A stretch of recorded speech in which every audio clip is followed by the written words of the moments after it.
Live আছি। আসসালামু আলাইকুম।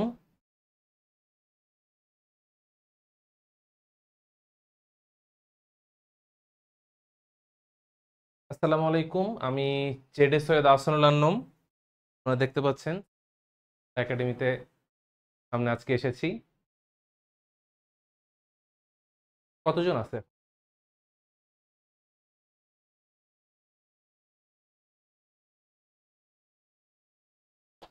কে কে আছেন আপনারা অনলাইনে?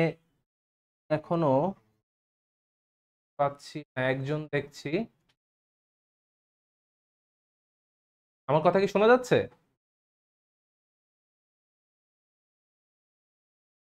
ওয়ালাইকুম আসসালাম। কমেন্ট করেছেন। আমি ভালো আছি আলহামদুলিল্লাহ। আমার কথা কি ঠিক মতো শোনা যাচ্ছে?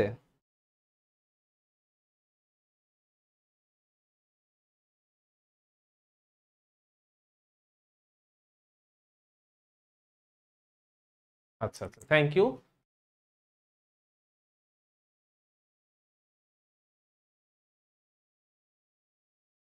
হ্যাঁ, শোনা যাচ্ছে না? আমার কথা শোনা যাচ্ছে?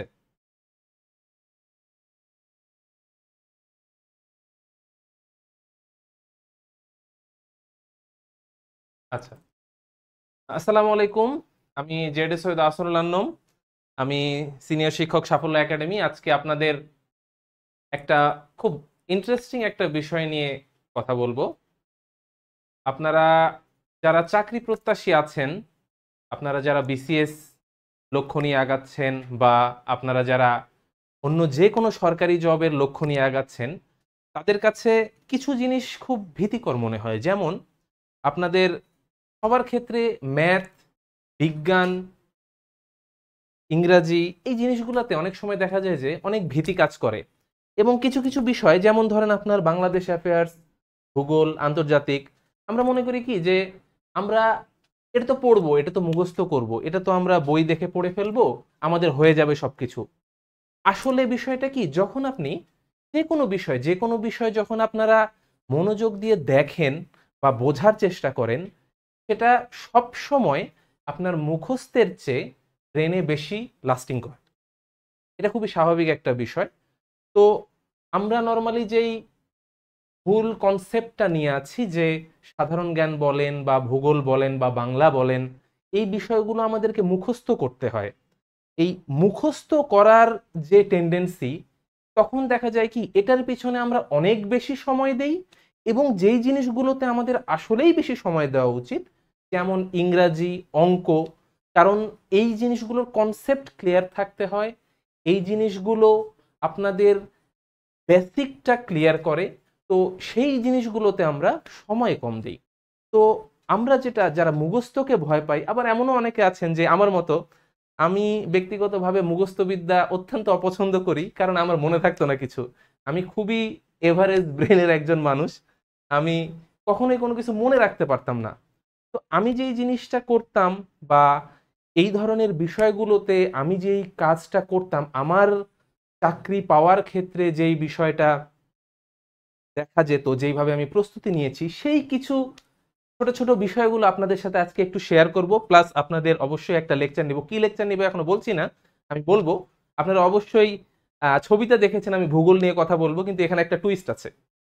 তো এই জিনিসগুলোর জন্য এবং আমার কিছু এক্সপেরিয়েন্স, আমি কিভাবে আমার পরিচয়টা একটু অন্যভাবে আরেকটু দেই। আমি বর্তমানে অ্যাসিস্ট্যান্ট ডাইরেক্টর হিসেবে তথ্য মন্ত্রণালয়ে কর্মরত রয়েছি, 38 বিসিএস এর তথ্য ক্যাডার একজন কর্মকর্তা। এর আগে আমি দুইটা চাকরিতে ছিলাম। আমি 36 বিসিএস নন ক্যাডার থেকে ডেপুটি জেলার ছিলাম, এবং 37 বিসিএস নন ক্যাডার থেকে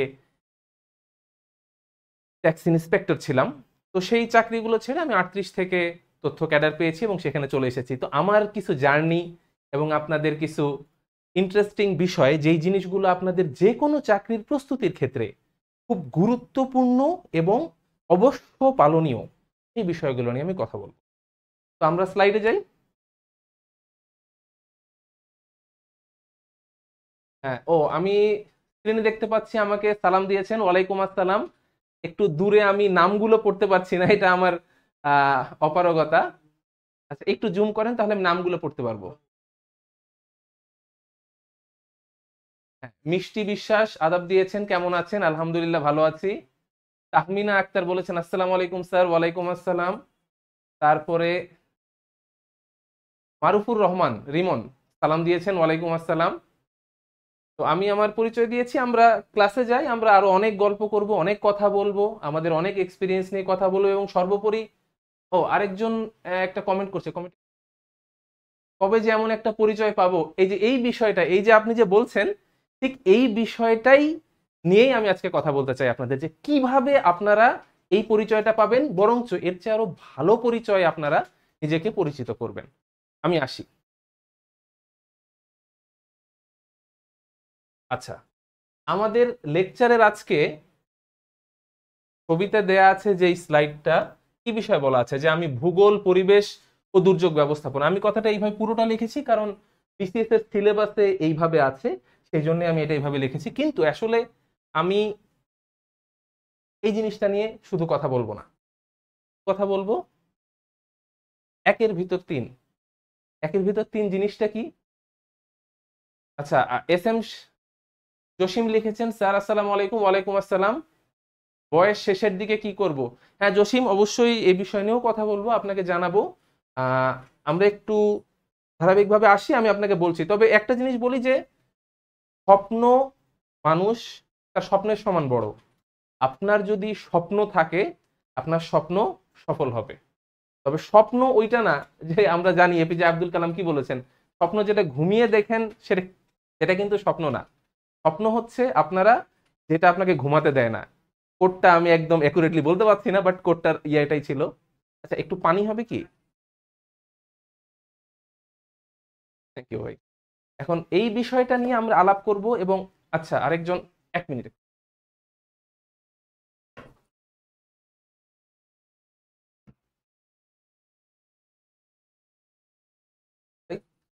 আরেকজন লিখেছেন, আচ্ছা, ফিরু স্যার লিখেছেন, ঠিক আছে। তো আমি আসলে এই বিষয়টা কেন বলছি একের ভিতরে তিন, কারণ ভূগোলে আপনি যে কোনো চাকরির পরীক্ষায় আপনি দেখবেন যে ম্যাপ রিলেটেড অনেক কিছু থাকে। আপনি যে কোনো একটা চাকরির প্রশ্ন হাতে নিন, নিয়ে দেখতে পাবেন, আপনি বিসিএস এর প্রশ্ন বলেন, আপনি প্রাইমারি নিবন্ধন বলেন, বা যে কোনো সরকারি জবের নিবন্ধনে বলেন, দেখবেন যে ম্যাপ থেকে অবশ্যই অবশ্যই অবশ্যই প্রশ্ন আসে। এবং সেই জিনিসটা কিন্তু শুধুমাত্র ভূগোল রিলেটেড না, বাংলাদেশ বিষয়াবলিতেও থাকে, আন্তর্জাতিক বিষয়াবলিতেও থাকে, এবং ভূগোলের মধ্যেও ম্যাপ রিলেটেড প্রশ্ন থাকে। তো আজকে ভূগোলের প্রথম লেকচারে আমি ম্যাপ রিলেটেড কিছু বিষয়গুলোকে আপনাদের সামনে নিয়ে আসবো এবং দেখায় দিব যে আপনারা কিভাবে জিনিসটা পড়লে বা কিভাবে এই জিনিসগুলো চর্চা করলে আপনাদের জন্য সবচেয়ে সহজ হবে, সময় কনজিউমিং হবে এবং আপনারা সহজে আয়ত্ত করতে পারবেন। আচ্ছা, এই যে দেখেন প্রথমে যে স্লাইডটা, এটা কি? এটা ওয়ার্ল্ডের একটা ম্যাপ। আমরা ওয়ার্ল্ডের ম্যাপ দেখতে পাচ্ছি।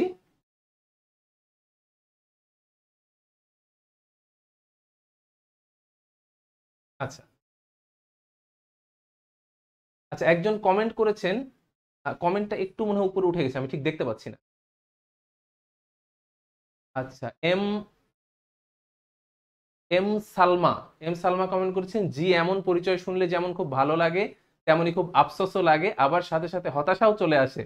কেন ভাই হতাশা কেন? কিভাবে যে যে কিভাবে এগোবো, একেবারেই নতুন। আমি বিসিএস প্রস্তুতির জন্য রসায়ন বিভাগ থেকে অনার্স কমপ্লিট করে কেবল 2 দিন হয় পড়া শুরু করেছি বিসিএস এর জন্য, বাট বুঝতেছি না কোনো কিছুই। আচ্ছা আচ্ছা ভাইয়া, আপনার জন্য না, আচ্ছা ঠিক আছে, আমি প্রথমে ওই কথাটা একটু বলি আপনাদেরকে। আসলে আপনারা যে বিষয়টা নিয়ে একটু কনফিউজড আমি জানি। 2014 সালে আমি প্রথম আসলে বিসিএস এর জার্নি শুরু করি। আমি আমার গল্পটা একটু বলি আপনাদেরকে, আপনারা বুঝতে পারবেন যে আসলে মানুষ যারা সফল হয়, আপনি একটা জিনিস দেখবেন যে যারা সফল হয় বা যারা যে কোনো একটা সরকারি চাকরি পায়, যে কোনো সেক্টরে নিজেদের লক্ষ্যকে অর্জন করতে পারে, তার প্রতিদিন মনে হয়, একটা কমেন্ট পড়ি, প্রতিদিন মনে হয় আগামীকাল থেকে পড়বো, কিন্তু এভাবে অনার্স ফাইনাল ইয়ার শেষের দিকে কিভাবে শুরু করব বুঝতে পারছি না। আচ্ছা ভাইয়া, আমি অনার্স ফাইনাল ইয়ার থেকেই বিসিএস এর প্রস্তুতি শুরু করেছি, আমি অনেক লেট করেছি, তারপরেও আজকে আপনাদের সামনে দাঁড়ায় আছি। আমি একটু বলি আমার কথাটা। আমি প্রথম বিসিএস দেই 35 বিসিএস আমি প্রিলিমিনারি পাশ করি। প্রিলিমিনারি পাশ করে যাই, একটু প্রস্তুতি ছিল 2-3 মাসে। তারপর আমি লিখিত পরীক্ষা ফেল করি। আমি খুবই এভারেজ একজন স্টুডেন্ট, আমার সিজিপিএ অত্যন্ত খারাপ সিজিপিএ, আপনাদেরকে বললে আমার নিজেরই লজ্জা লাগবে না বলি। তারপরে 36 বিসিএস দিলাম, 36 বিসিএস রিটেন পাস করলাম, ভাইবা দিলাম, ক্যাডার পেলাম না। 35 বিসিএস দিলাম, প্রিলি রিটেন ভাইবা দিলাম, ক্যাডার পেলাম না। 38 বিসিএস দিলাম, প্রিলি রিটেন ভাইবা দিলাম, রেজাল্ট তখন হয়নি। তারপরে 40 বিসিএস দিলাম, 40-এর প্রিলিমিনারি দিয়েছিলাম, রিটেন তখনও দিতে পারিনি। তবে ওই সময় 36 বিসিএস নন ক্যাডার থেকে একটা জব পেয়েছিলাম ডেপুটি জেলারের, সে কারণে ওটার ফাউন্ডেশন ট্রেনিং এ থাকার কারণে আমি রিটেনটা দিতে পারিনি।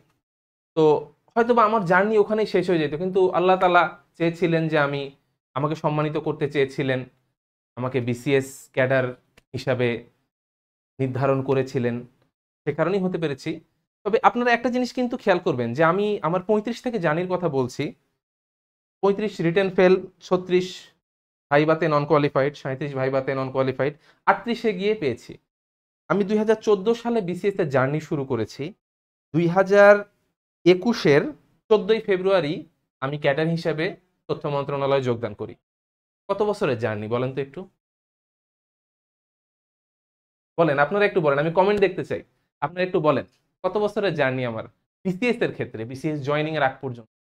2014 থেকে 2021-এর ফেব্রুয়ারি। 2014-তে আমি অনার্স থার্ড ইয়ারের শেষে ফোর্থ ইয়ারে উঠবো, থার্ড ইয়ার পরীক্ষা দিয়েছি, ফোর্থ ইয়ারে উঠবো, এরকম সময় ছিল। আমি এখনো কমেন্ট দেখতে পাচ্ছি না, কমেন্টের অপেক্ষায় থাকছি। 7, আচ্ছা 7 বলেছেন, এরকমই 7 বা 6।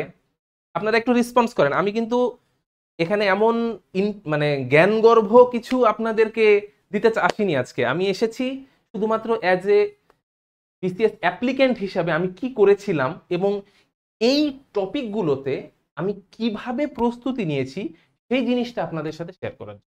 কারণ আপনারা, আমি বিশ্বাস করি, অনেক বেশি মেধাবী, আপনারা অনেক বেশি জানেন আপনাদের জন্য কি করতে হবে। আমি শুধু আমার অভিজ্ঞতাটা আপনাদের কাছে শেয়ার করব, হয়তোবা এতে আপনাদের উপকার হবে, সেই জন্যে।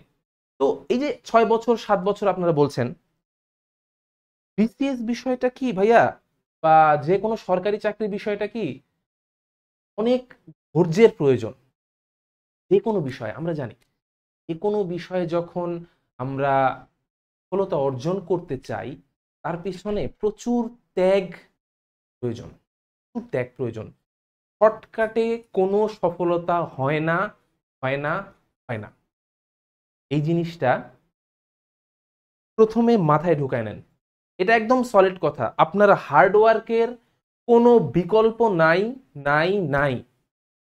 হার্ডওয়ার্ক মানে কি? হার্ডওয়ার্ক মানে আপনি প্রতিদিন সকাল থেকে উঠে সাধারণ জ্ঞান মুখস্থ করতে থাকবেন, আপনি সিনোনিম অ্যান্টোনিম পড়তে থাকবেন, আপনি অঙ্ক ইংরাজি পড়তে থাকবেন, সিলেবাস কি আছে না আছে সবকিছু না দেখে তাই করবেন কি? এটা কি হার্ডওয়ার্ক? এটা হার্ডওয়ার্ক না ভাইয়া। আপনি যদি ঢাকায় থাকেন তাহলে আমি রিকোয়েস্ট করব যে অবশ্যই ঢাকা ভার্সিটির লাইব্রেরিতে একদিন সকালে যাবেন, সামগ্রিক পরিবেশটা একটু দেখবেন।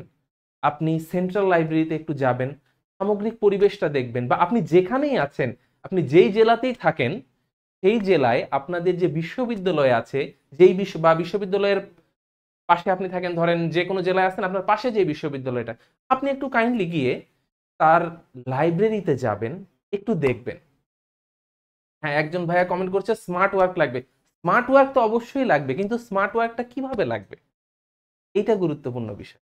লাইব্রেরিতে গিয়ে দেখবেন, সকাল থেকে সন্ধ্যা পর্যন্ত যতক্ষণ লাইব্রেরি খোলা থাকে, ভাইয়া আপুরা প্রচন্ড পরিশ্রম করছে। আপনি বলেন, আপনি কি সেই পরিশ্রম করেন? আপনি যদি কখনো ঢাকা ভার্সিটির লাইব্রেরিতে বা ঢাকা ভার্সিটির বিজ্ঞান ভবনের লাইব্রেরিতে বা সেন্ট্রাল লাইব্রেরিতে গিয়ে থাকেন, আপনি তাদেরকে যে পরিশ্রমটা করতে দেখছেন, আপনি কি সেই পরিশ্রমটা করেন? আপনি বুকে হাত দিয়ে বলেন তো। আপনি কি অনেস্ট? আপনি কি আপনার স্বপ্নের প্রতি অনেস্ট? এই জিনিসটা একটু বলেন তো।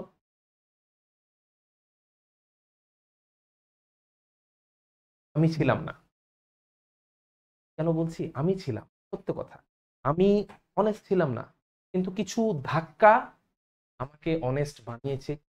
আমাকে বলেছে যে না, এই জিনিসটাতে আমার পরিবর্তন দরকার। পরিবর্তন দরকার এখানে ভাইয়া। এখানে পরিবর্তন দরকার। আপনারা প্রচন্ড মেধাবী। কেন হচ্ছে না বা কেন হয় না? কারো কেন হয় না? আমি বলছি না আপনাদের হবে না, অবশ্যই হবে। আল্লাহ তাআলা মানুষ হিসেবে পৃথিবীতে সৃষ্টি করেছেন সফলতা পাওয়ার জন্যই। না, অবশ্যই হবে।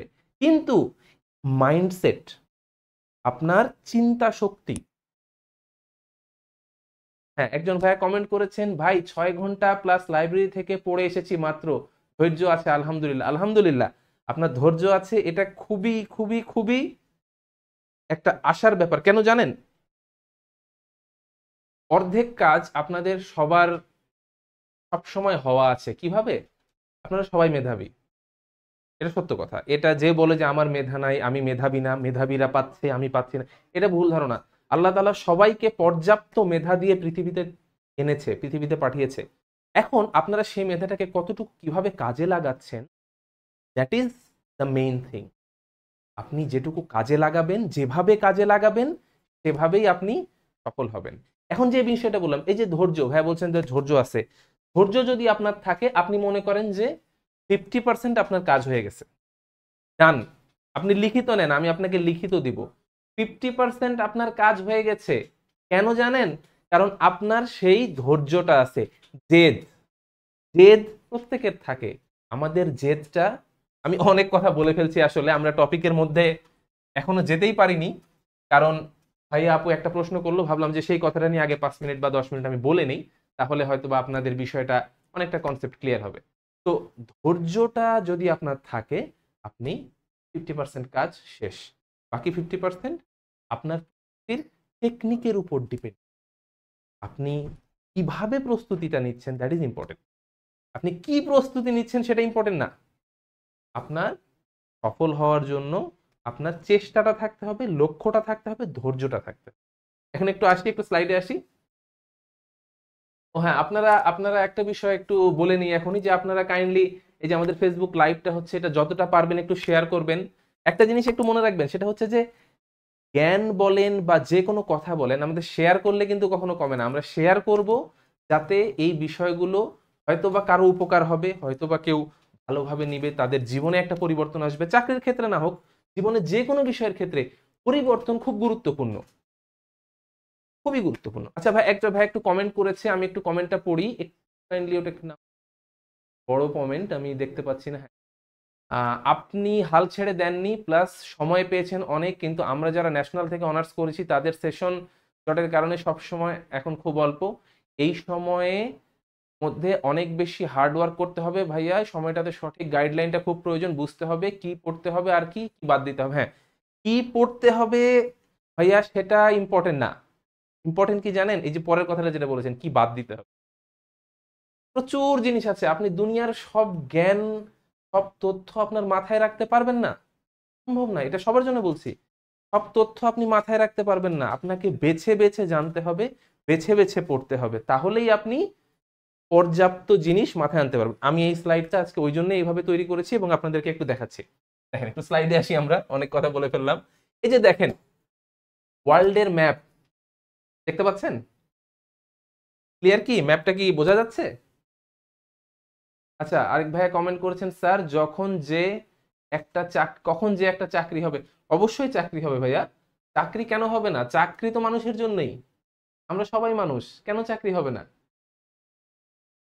কমন প্ল্যাটফর্মে হয়তো অনেক কথা বলা যায় না, কিন্তু এটা সত্য কথা যে চাকরি হওয়ার জন্য আপনি যদি লক্ষ্য থাকে, আপনার যদি ডেডিকেশন থাকে, অবশ্যই পাবেন।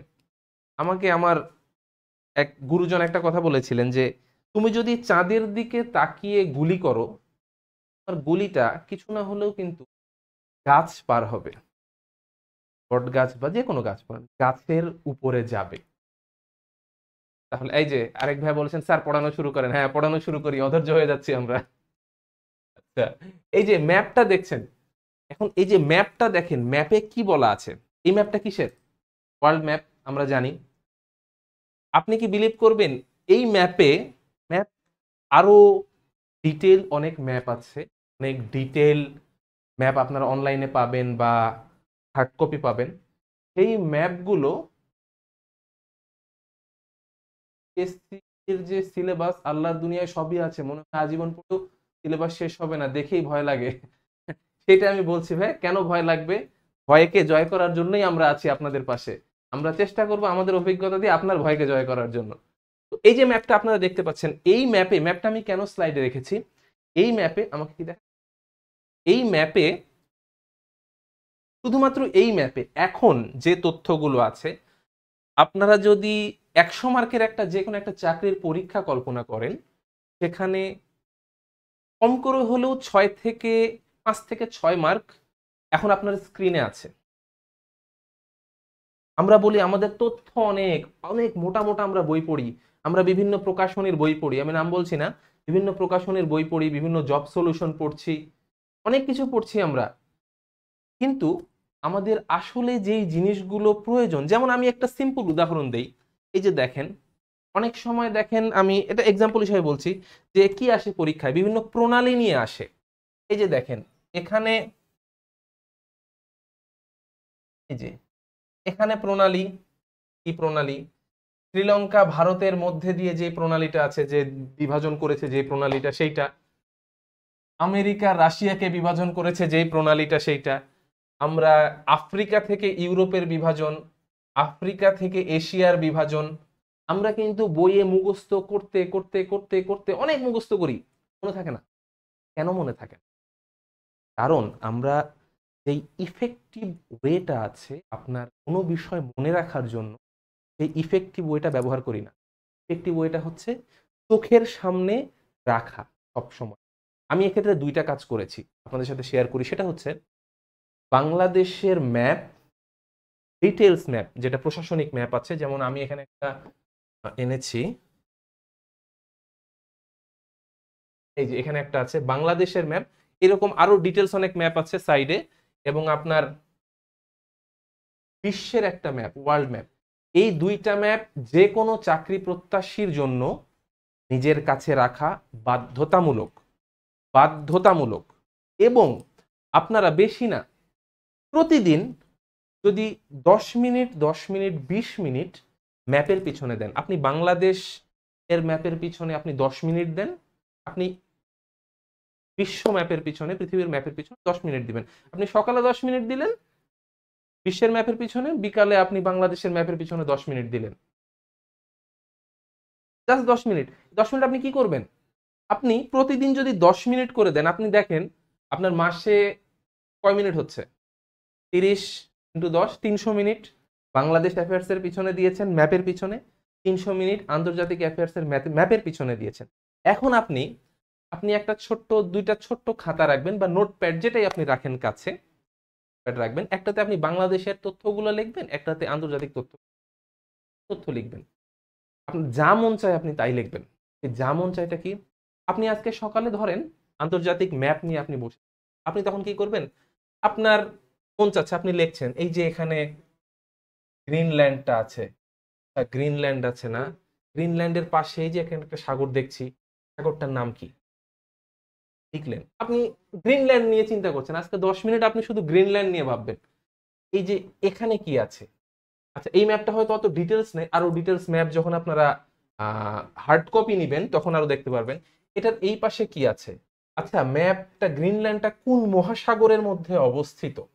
আচ্ছা, গ্রিনল্যান্ডটা উত্তর, পৃথিবীর উত্তর অংশে না পৃথিবীর দক্ষিণাংশে অবস্থিত? গ্রিনল্যান্ডের সময়টা কি? গ্রিনল্যান্ড আপনার, এখানে অবশ্য সময়টা দেয়া নাই, স্ট্যান্ডার্ড টাইমটা দেয়া নাই।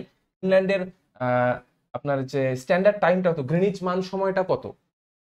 আপনি সেই জিনিসগুলো, আপনি যে কোনো কিছু আপনি কিন্তু বের করতে পারবেন।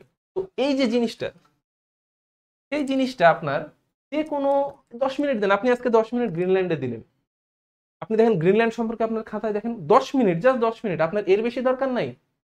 আপনি 10 মিনিট দেন, আজকে গ্রিনল্যান্ড দেন, কালকে আপনি কানাডা নিয়ে আপনার কিছু তথ্য আপনার নোটে টুকে রাখেন।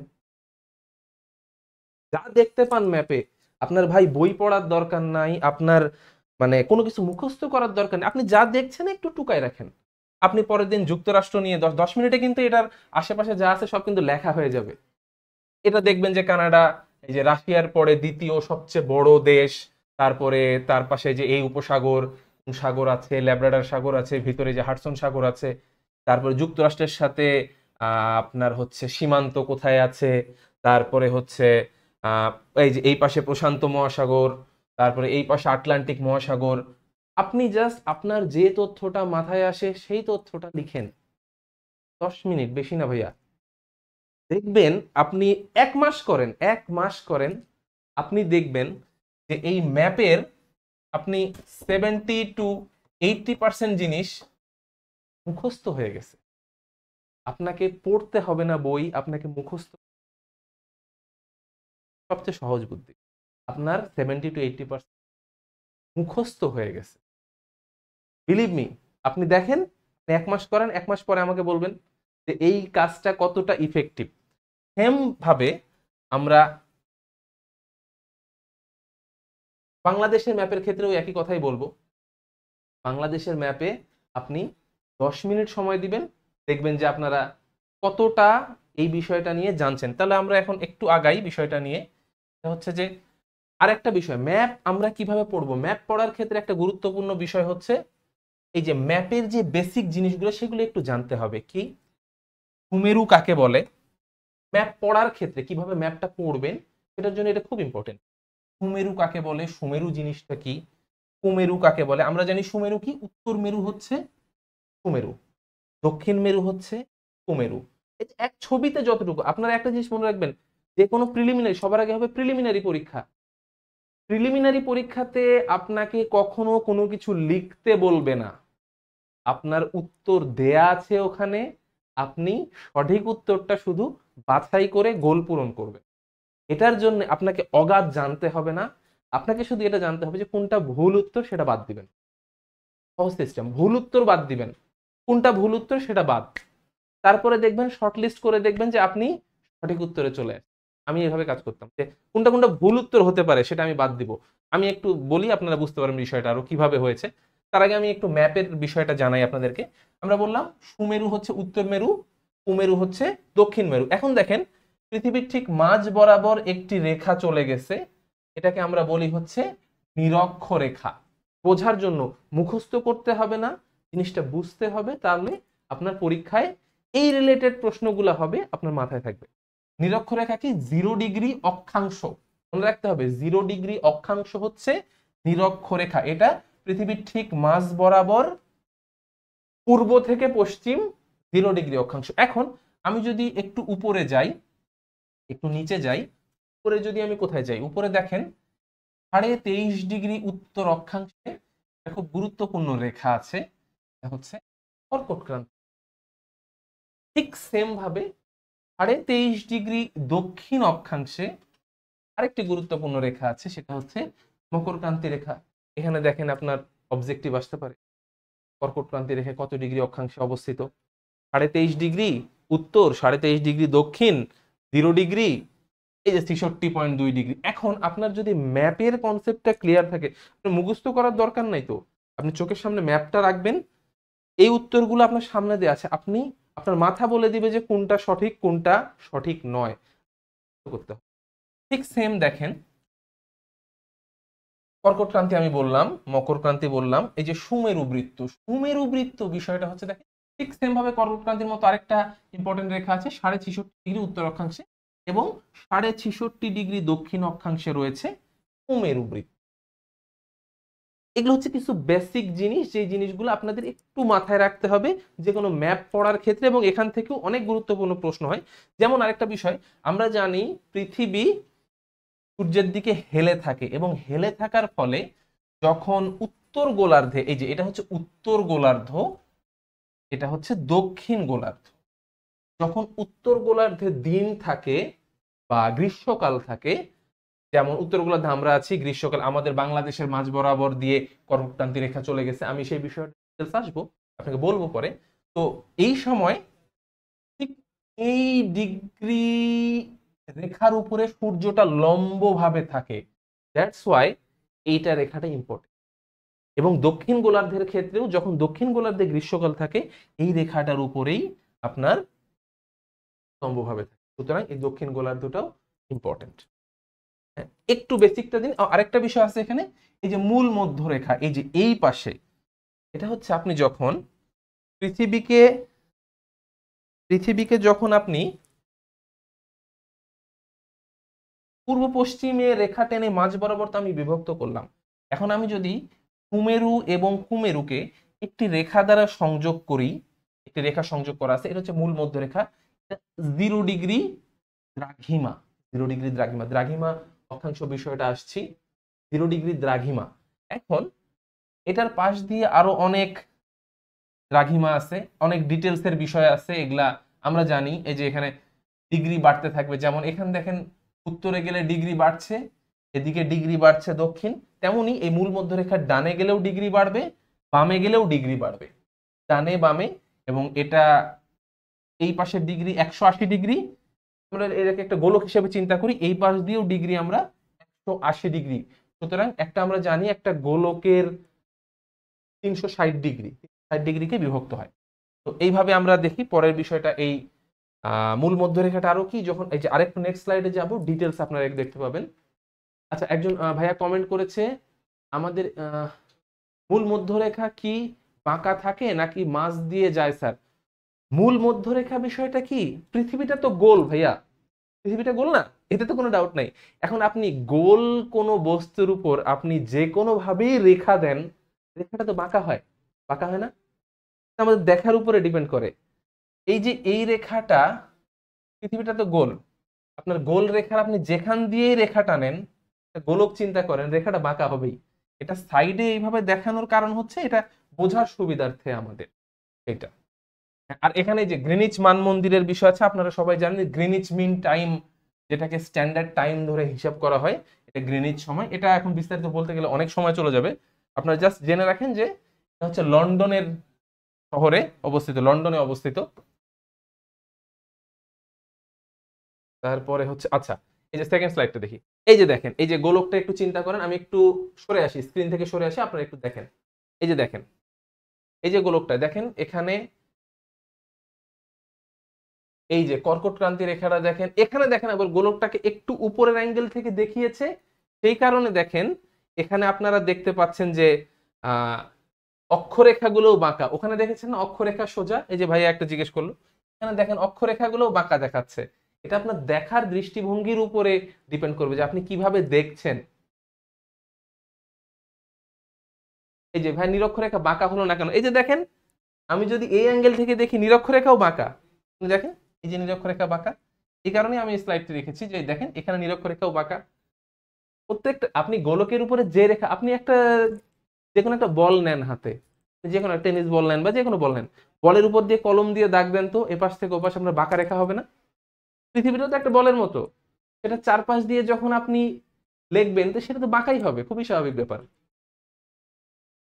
এখানে দেখেন তারপরে আমরা আরো কি দেখছি, এই যে মহাসাগর আছে, অস্ট্রেলিয়া কোথায় আছে, ভারত মহাসাগর কোথায় আছে, মকরক্রান্তি রেখা দেখিয়েছে, কুমেরুতে মহাদেশের অ্যান্টার্কটিকা আছে, উত্তর আমেরিকা, আমরা অনেক কিছু দেখতে পাচ্ছি এখানে। ঠিক তেমনি বাংলাদেশের ম্যাপেও আমরা এখানে কি দেখতে পাচ্ছি, বাংলাদেশের ম্যাপেও দেখতে পাচ্ছি যে আমরা বেসিক কিছু জিনিস, আমি আপনাকে বলেছি যে 10 মিনিট সময় দিবেন ম্যাপ নিয়ে, বেশি না 10 মিনিট করে সময় দিবেন। 10 মিনিটে কি দেখবেন, বাংলাদেশের ম্যাপ নিয়ে কি দেখতে পারেন? আপনি প্রথম দিন আপনি রংপুর বিভাগ দেখবেন, রংপুর বিভাগ প্রথম দিন দেখবেন। আচ্ছা রংপুর বিভাগ বাদ দেন, আপনি আহ যে কোনো তিনটা, প্রতিদিন ধরেন 3টা জেলা নিয়ে আপনি দেখবেন, 3টা জেলা বা 2টা জেলা, আপনি পঞ্চগড় ঠাকুরগাঁও দেখবেন।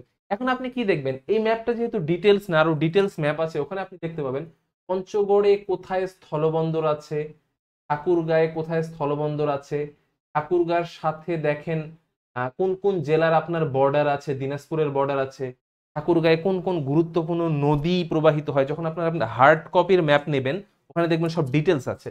আপনি ঠাকুরগাঁ পঞ্চগড় নিয়ে আপনি লিখে রাখবেন আপনার জনসংখ্যা কত, আপনার আরো শিক্ষার হার কত, এগুলো মুখস্থ করার দরকার নেই, আপনি শুধু ম্যাপ দেখবেন। ওগুলো এখন আসেও না পরীক্ষায়, আপনি শুধু ম্যাপ দেখবেন। ঠিক আছে, এই জাস্ট এই বিষয়টা দেখবেন, তাহলে দেখবেন যে আজকে 2টা জেলা দেখবেন, আপনার 64টা জেলা কাভার করতে আপনার কয়দিন লাগবে? 32 দিন লাগবে, মোটামুটি মোরললেস 1 মাস, ধরে নিলাম 32 দিন। মোরললেস 1 মাসে আপনি দেখবেন 1 মাস পরে আপনি আপনার ওই খাতাটা একটু উল্টায় দেখবেন, 1 মাস পরে উল্টায় দেখবেন যে আমরা কি লাইভে আছি ভাই? লাইভে কি আছি? আপনারা কি শুনতে পাচ্ছেন?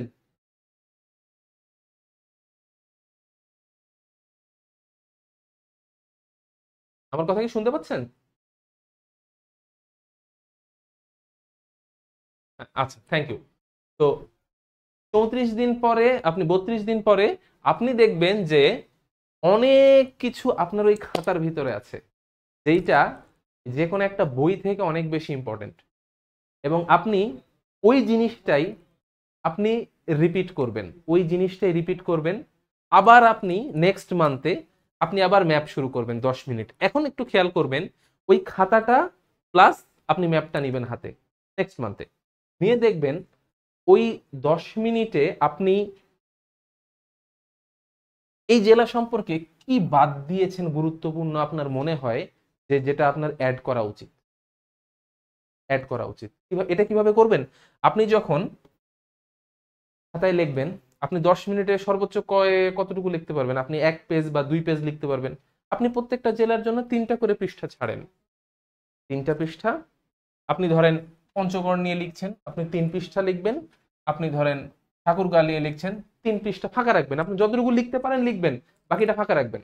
যখন আপনি নেক্সট মান্থে আবার যাবেন, দেখবেন কিছু কিছু গুরুত্বপূর্ণ তথ্য তখন মনে হবে যে আপনার লেখা হয়। আপনি নেক্সট মান্থে ওটা লিখবেন, আগেরটা কিন্তু আপনার অটোমেটিক চোখ বুলাই নেবেন, কারণ চোখ, আপনি যখন খাতাটা খুলবেন আপনি দেখতে পাবেন, আপনি তখন ওইটা লিখে নেবেন। তখন আপনার হবে কি, অ্যাডিশনাল যে তথ্যগুলো আপনার প্রয়োজন সেগুলো আপনি এইভাবে, যখন আপনি একটা ম্যাপ পড়বেন বা বাংলাদেশ অ্যাফেয়ার্স, ইন্টারন্যাশনাল অ্যাফেয়ার্স, ভূগোল, এটা তো মূলত ভূগোলের টপিক, ভূগোল পড়বেন, তখন অনেক কিছু আপনার পড়া হয়ে যাবে আপনার অজান্তে, আপনার কোনো কঠোর পরিশ্রম ছাড়া। আচ্ছা, এটাতে এখন কি আপনারা বুঝতে পারছেন যে এটার জন্য খুব মাথা খাটানোর বা মুখস্থ বিদ্যার জন্য খুব কঠিন চেষ্টা করার দরকার আছে এই 10 মিনিট 10 মিনিট 20 মিনিট দেওয়ার পিছনে? নাই কিন্তু। এবং এই 10 মিনিট 10 মিনিট 20 মিনিট দেওয়ার পরে আপনি 1 মাস পরে দেখতে পাবেন আপনার ওয়ার্ল্ড ম্যাপ এবং বাংলাদেশ ম্যাপ সম্পর্কে অনেক কিছু জেনে গেছেন, অনেক কিছু। এবং পরীক্ষার হলে আপনার ওটাই কাজে লাগে। আপনি বইয়ের পর বই পড়ে যাবেন, আপনি দেখবেন যে সেই জিনিসটা মাথায় রাখেন। তো আচ্ছা, আমরা পরের স্লাইডে যাই। এই বিষয়গুলো আপনাদের ম্যাপ পড়ার ক্ষেত্রে অবশ্যই মনে রাখতে হবে। আচ্ছা, আরেকটা বিষয়, যেমন এই যে অক্ষাংশ। আচ্ছা, এখানে একটা স্লাইড রেখেছি, অক্ষাংশ কাকে বলে। আমরা একটু হালকা বেসিকে আসি, যে আপনারা কি আমার কথাটা বুঝতে পাচ্ছেন? আমার কথা বুঝতে পাচ্ছেন? একটু কাইন্ডলি কমেন্ট করেন। 41 জন দেখছি অলরেডি লাইভে আছে, 41 জন দেখছেন। আপনারা কি আমার সাথে একমত যে এই বিষয়টা আপনাদের সাথে শেয়ার করেছি, এই ব্যাপারটা কি আপনারা একমত যে এতে আসলেই আপনাদের উপকার হবে? একটু কমেন্ট করে জানান।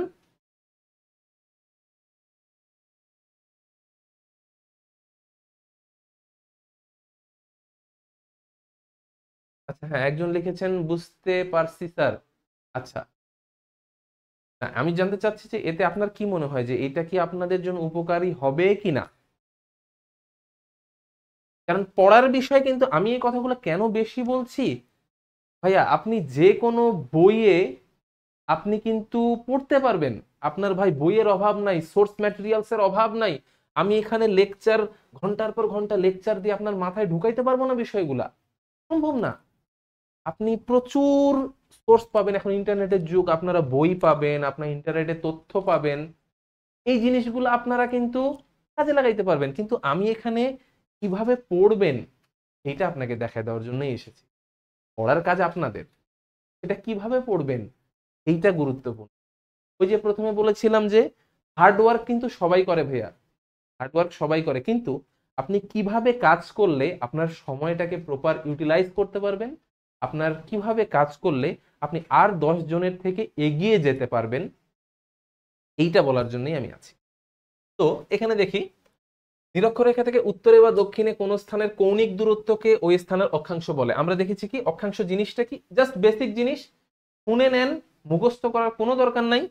এই যে দেখেন নিরক্ষরেখা পৃথিবীর, এটা চলে গেল, পৃথিবীর হচ্ছে আপনার এই যে পূর্ব পশ্চিম বরাবর মাঝ বরাবর যদি আমরা একটা রেখা টানি, দেখুন এটা স্লাইড, মানে যদি পৃথিবীকে আমরা মাঝখান দিয়ে ডাইসেক্ট করি, আমরা যে জিনিসটা দেখতে পাচ্ছি কেন্দ্রর সাথে এই যে 30 ডিগ্রি কোণ, কেন্দ্রর সাথে 60 ডিগ্রি কোণ, এই যে আমরা বলি না এত ডিগ্রি উত্তর এত ডিগ্রি দক্ষিণ, ডিগ্রিটা আসে থেকে, এই যে কেন্দ্রের সাথে যে কোণটা উৎপন্ন হয় দেখেন এখানে 30 ডিগ্রি কোণ, এইটাই হচ্ছে 30 ডিগ্রি উত্তর অক্ষাংশ।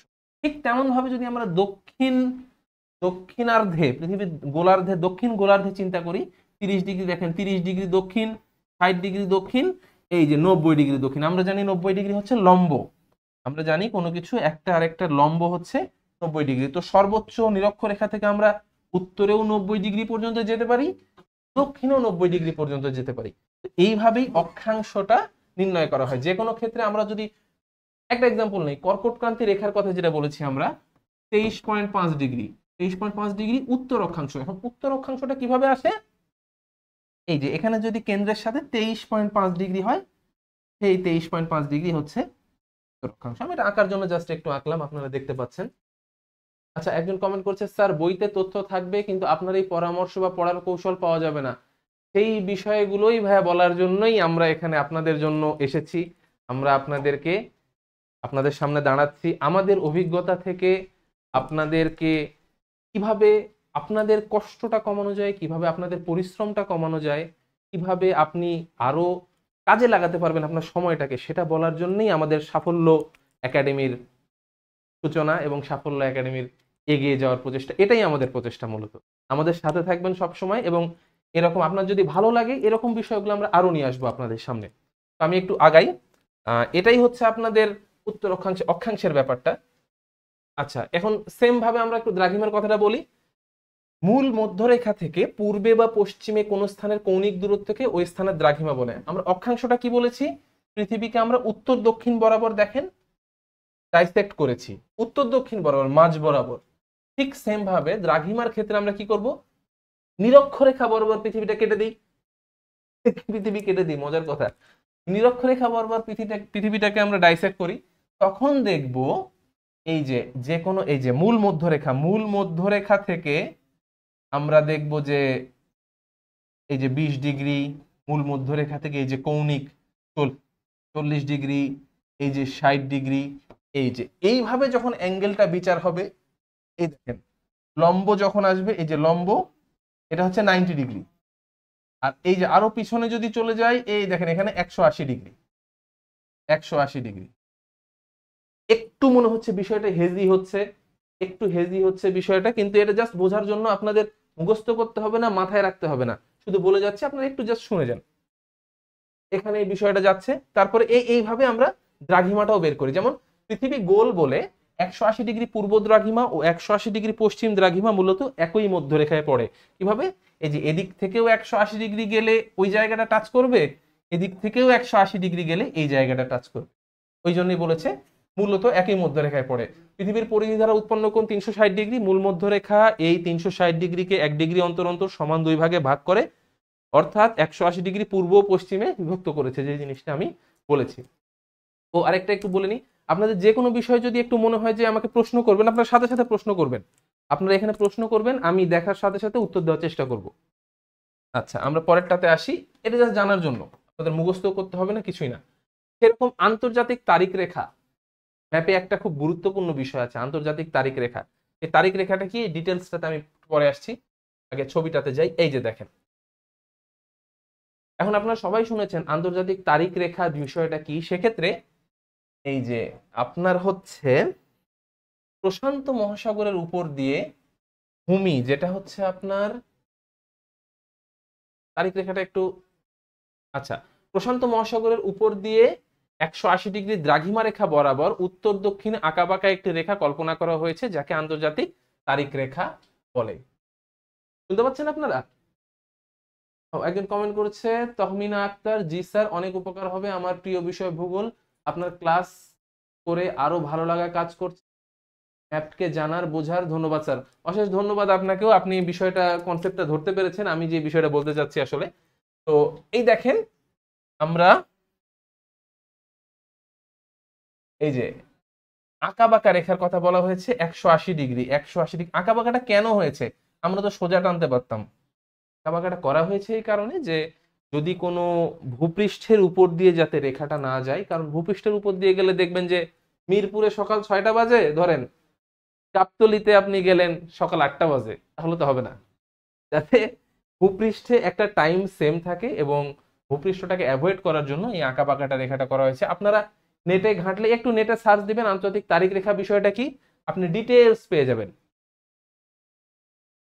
আপনি ডিটেলস বিষয়টা পেয়ে যাবেন। এখানে আরেকটা বিষয় আছে, সেটা হচ্ছে এই যে দিন যোগ করার বিষয় আছে, দিন বিয়োগ করার বিষয় আছে।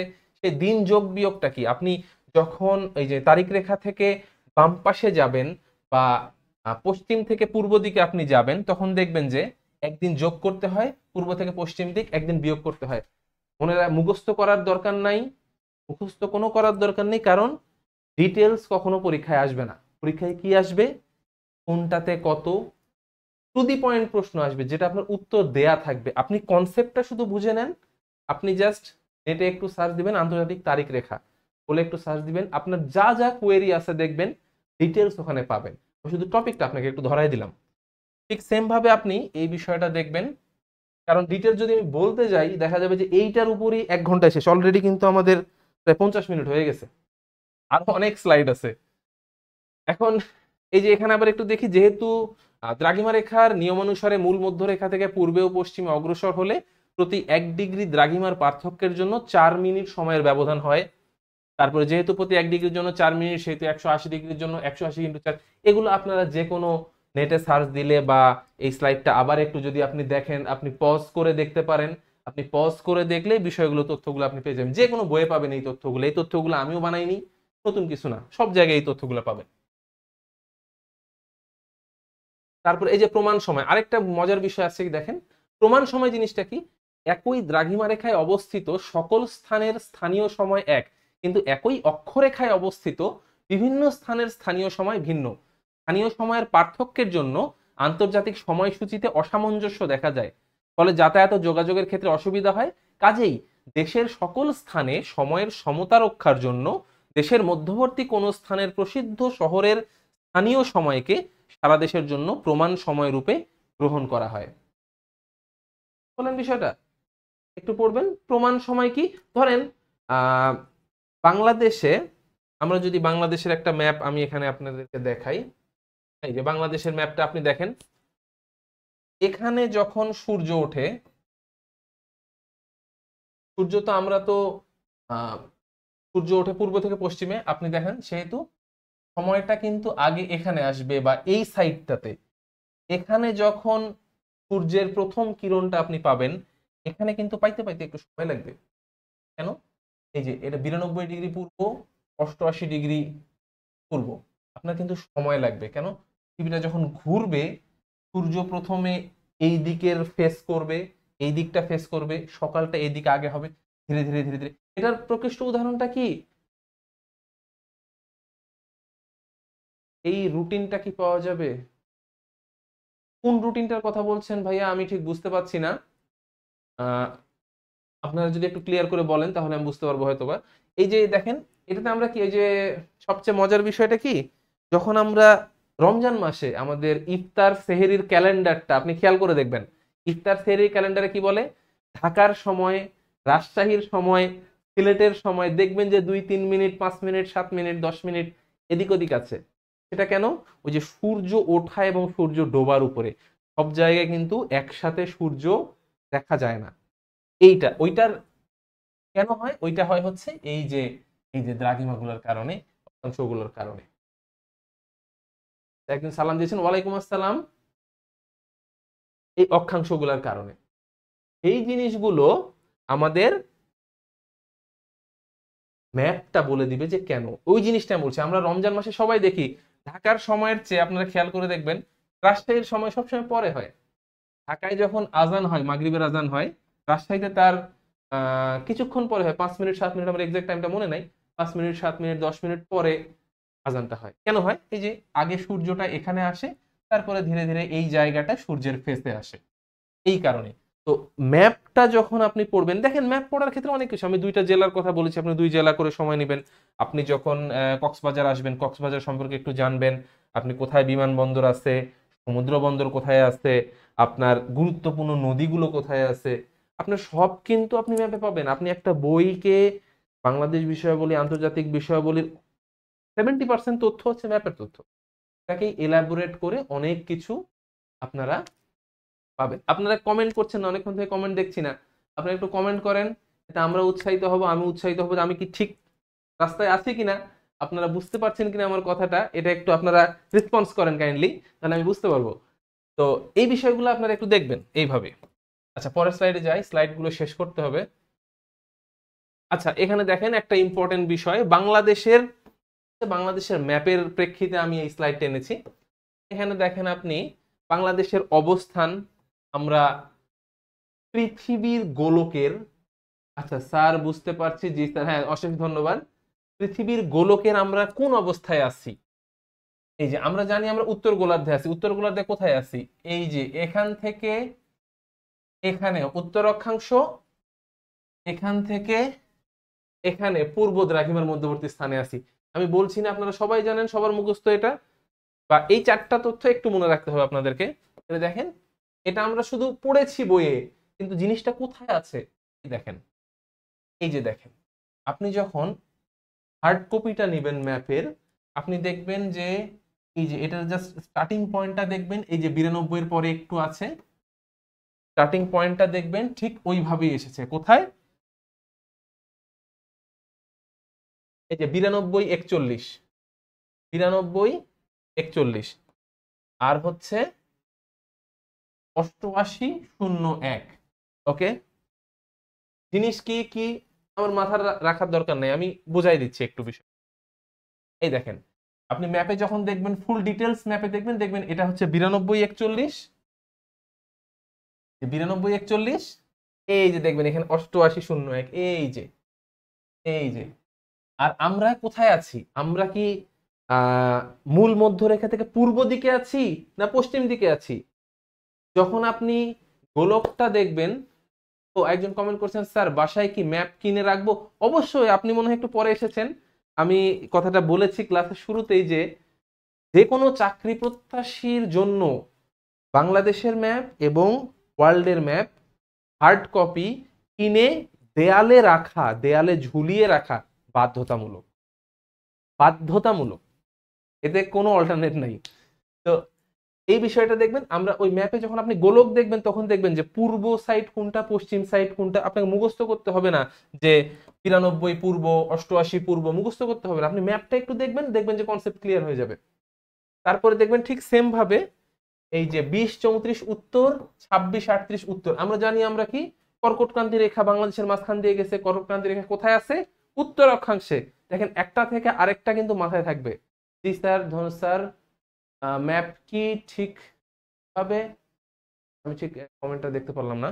আচ্ছা সমস্যা নেই, বিষয়টা আসলে এইটাই, এই জিনিসটা মাথায় রাখবেন। আর কিছু তথ্য আছে যেটা একটু জানার জন্য একটু মনে রাখতে হবে, যেমন ধরেন আপনার এই যে সর্বোচ্চ বিস্তৃতি 440 কিলোমিটার, উত্তর থেকে উত্তর, পশ্চিম থেকে দক্ষিণ দক্ষিণ পর্যন্ত 760 কিলোমিটার, আহ দক্ষিণ। আচ্ছা, এটা বিষয়টা কি, এটা কেন বলেছি, আপনার স্লাইডটা পজ করে দেখবেন, এই যে এই ডিস্টেন্সটা এবং এই ডিস্টেন্সটা, এই যে এই ডিস্টেন্সটা এবং এইটা ওখানে মেজার করা পারবেন।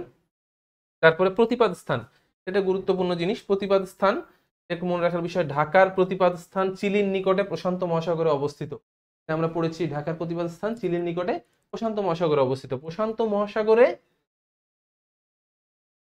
প্রতিপাদ স্থান জিনিসটা কি, আপনার একটু মজার বিষয় আছে, আমি একটু বলে দেই আসলে। আমি কি বলবো কি আগায় যাব? আচ্ছা একটু বলেই যাই। দেখেন,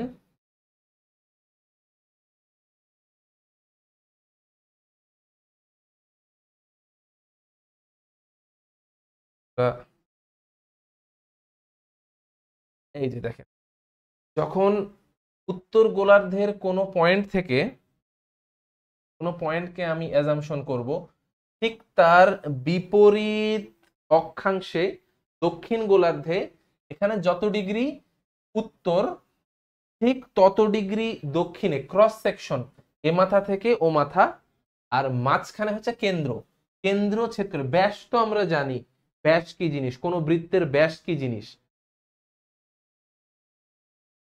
তার অনেক সময় আছে, ভালো করে পড়ান। অবশ্যই আমি তো চেষ্টা করছি, আমি আমার সর্বোচ্চ চেষ্টা করছি, আমার সর্বোচ্চটুকু দেওয়ার। আপনারা কতটা কতটা দিতে পারছি আমি সেটা নিয়ে সন্দেহ, কিন্তু আমি চেষ্টা করছি আমার সর্বোচ্চটা। এখন ব্যাসকে, কেন্দ্রকে ছেদকারী যদি কোনো রেখা কল্পনা করি, যে পৃথিবীর এক মাথা থেকে আমি ঠিক কেন্দ্রে যাব, কেন্দ্র দিয়ে আমি ওই পার দিয়ে বের হব, এই জিনিসটা চিন্তা করেন তো। আমরা একটা গর্ত খুঁড়তে খুঁড়তে পৃথিবীর কেন্দ্রে চলে গেলাম, কেন্দ্র দিয়ে ঠিক সরল রেখা বরাবর গর্ত খুঁড়তে খুঁড়তে ওই পাশ দিয়ে বের হলাম। যেখানে ঢুকবেন এবং যেই পাশ দিয়ে বের হবেন, যেই পাশ দিয়ে বের হবেন সেটাই হচ্ছে ঢোকার জায়গার প্রতিপাদ স্থান। এই কারণেই বলে যে যখন আপনি বাংলাদেশের কোথাও, এই যে ঢাকায় ধরেন, আপনি যদি পৃথিবীর কেন্দ্রে দিয়ে যদি কোনো ড্রিল মেশিন যদি সেরকম করা যায়, ড্রিল দিয়ে গর্ত করতে করতে যদি অপর পৃষ্ঠে ওঠেন, সেটা চিলির নিকট প্রশান্ত মহাসাগরের একটা জায়গা হবে, সেটাই হচ্ছে প্রতিপাদ স্থান। শুনতে ভালো লাগছে, অসংখ্য ধন্যবাদ। আপনাদের ভালো লাগছে, তার ভালোভাবে বুঝতে পারছি, অনেক ধন্যবাদ, অনেক ধন্যবাদ। এই জিনিসটাই হচ্ছে প্রতিপাদ স্থান, কনসেপ্টটা বললাম। আপনাদের অবশ্যই আরো যদি বিষয়টা জানার প্রয়োজন হয় বা জানতে ইচ্ছা করে, আপনারা জাস্ট গুগল করবেন, গুগলে সব পাওয়া যায় ভাই, গুগল করবেন সব কিছু পেয়ে যাবেন। তো আপনাদেরকে ধরাই দিব। আচ্ছা, এখানে আরো কিছু আছে, কর্কটক্রান্তি রেখা। হ্যাঁ, আমরা এটা এটা একটা গুরুত্বপূর্ণ বিষয় আছে। কর্কটক্রান্তি রেখা আমরা দেখলাম, ম্যাপে দেখলাম কর্কটক্রান্তি রেখা কোথায়।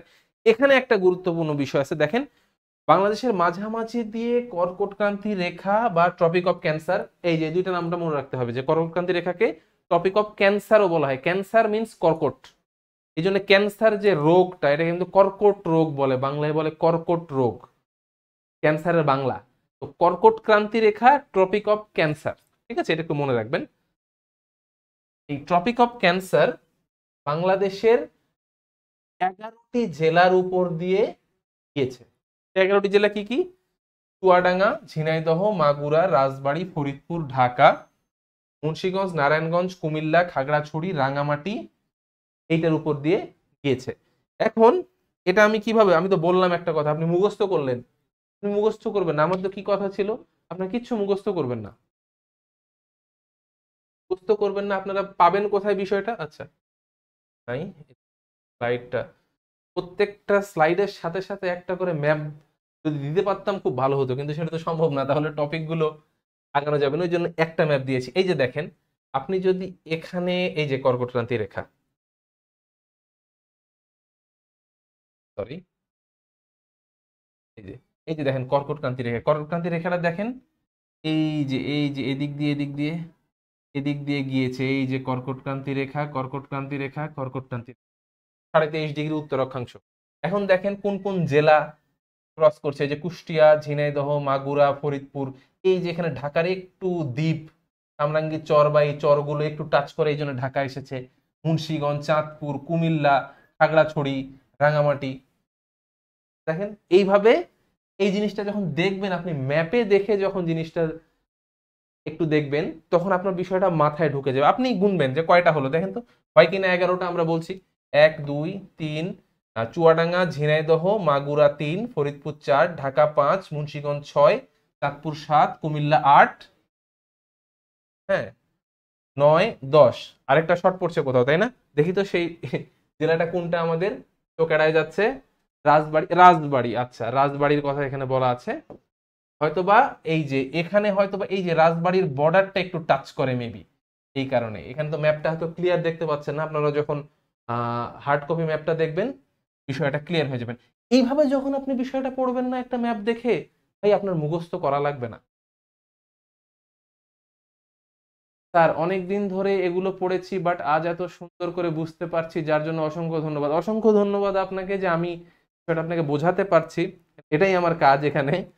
তো এই বিষয়টা আপনার এইভাবেই আপনি দেখবেন আমরা মুখস্থ করি ভাইয়া, আমরা প্রচুর মুখস্থ করি এবং প্রচুর ভুলে যাই। এবং আমিও এই জিনিসটা করতাম। আমি কেন এই কথাটা বলছি, বিষয়গুলো এক্সপিরিয়েন্স থেকে এসেছে। কিভাবে? আমিও আমি তো প্রথমে বলেছি যে আমি খুবই এভারেজ ব্রেনের একজন মানুষ, আমি নিজেকে বিলিভ করি। আমার সে মেধা নাই, আমি কোনো কিছু মনে রাখতে পারতাম না ছোটবেলা থেকেই, মুখস্থ করতে পারতাম না। এই জন্য বানায় বানায় লিখতাম ছোটবেলা থেকে, এই অভ্যাসটা আমার ছিল, বানায় বানায় লেখা। প্যারাগ্রাফ বলেন, রচনা বলেন, বা যে কোনো বিষয় আমি করতাম কি, বানায় বানায় লিখতাম, বানায় বানায় লিখতাম। কোনো কিছু পড়তে দিলে আমি হুবহু লিখতে পারতাম না। তখন আমি করতাম কি, আমার এটা দুর্বলতা ভাই, আমাদের প্রত্যেকের কোনো না কোনো দুর্বলতা আছে। এই দুর্বলতাটা কাটায় ওঠার জন্য একটা জিনিস মনে রাখবেন যে কোনো কিছু আপনি একজনের থেকে কম পারলে কিন্তু আপনি সফল হবেন না, আপনাকে বেশি পারতে হবে। পরীক্ষার খাতায় বলেন বা জানার ক্ষেত্রে বলেন, আপনাকে বেশি পারতে হবে। হ্যাঁ, সেটা আপনি কিভাবে করবেন? আমার দুর্বলতা আছে, এখন আমি কি করবো? এখন কি আমি হাত পা গুটায় বসে থাকবো বাসায় যে আমার দুর্বলতা আমার মনে থাকে না তাই আমি পড়বো না?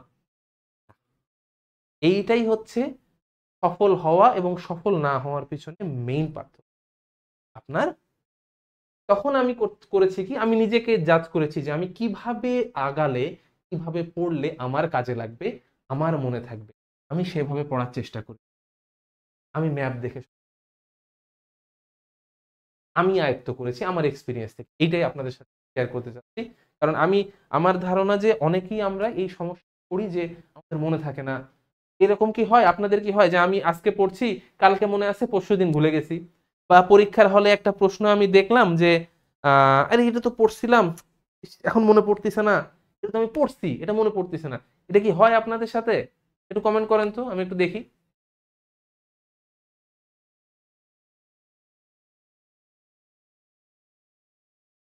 এটা কি হয়? একটু কমেন্ট করেন কাইন্ডলি। যে এই প্রশ্নটা আমি পড়ছি কিন্তু আমার মনে পড়তেছে না, এটা আমি জানি কিন্তু পরীক্ষার হলে আমার মনে পড়ছে না। অবজেক্টিভের ক্ষেত্রে, লিখিতর কথা বলছি না, অবজেক্টিভের ক্ষেত্রে এটা কি হয়?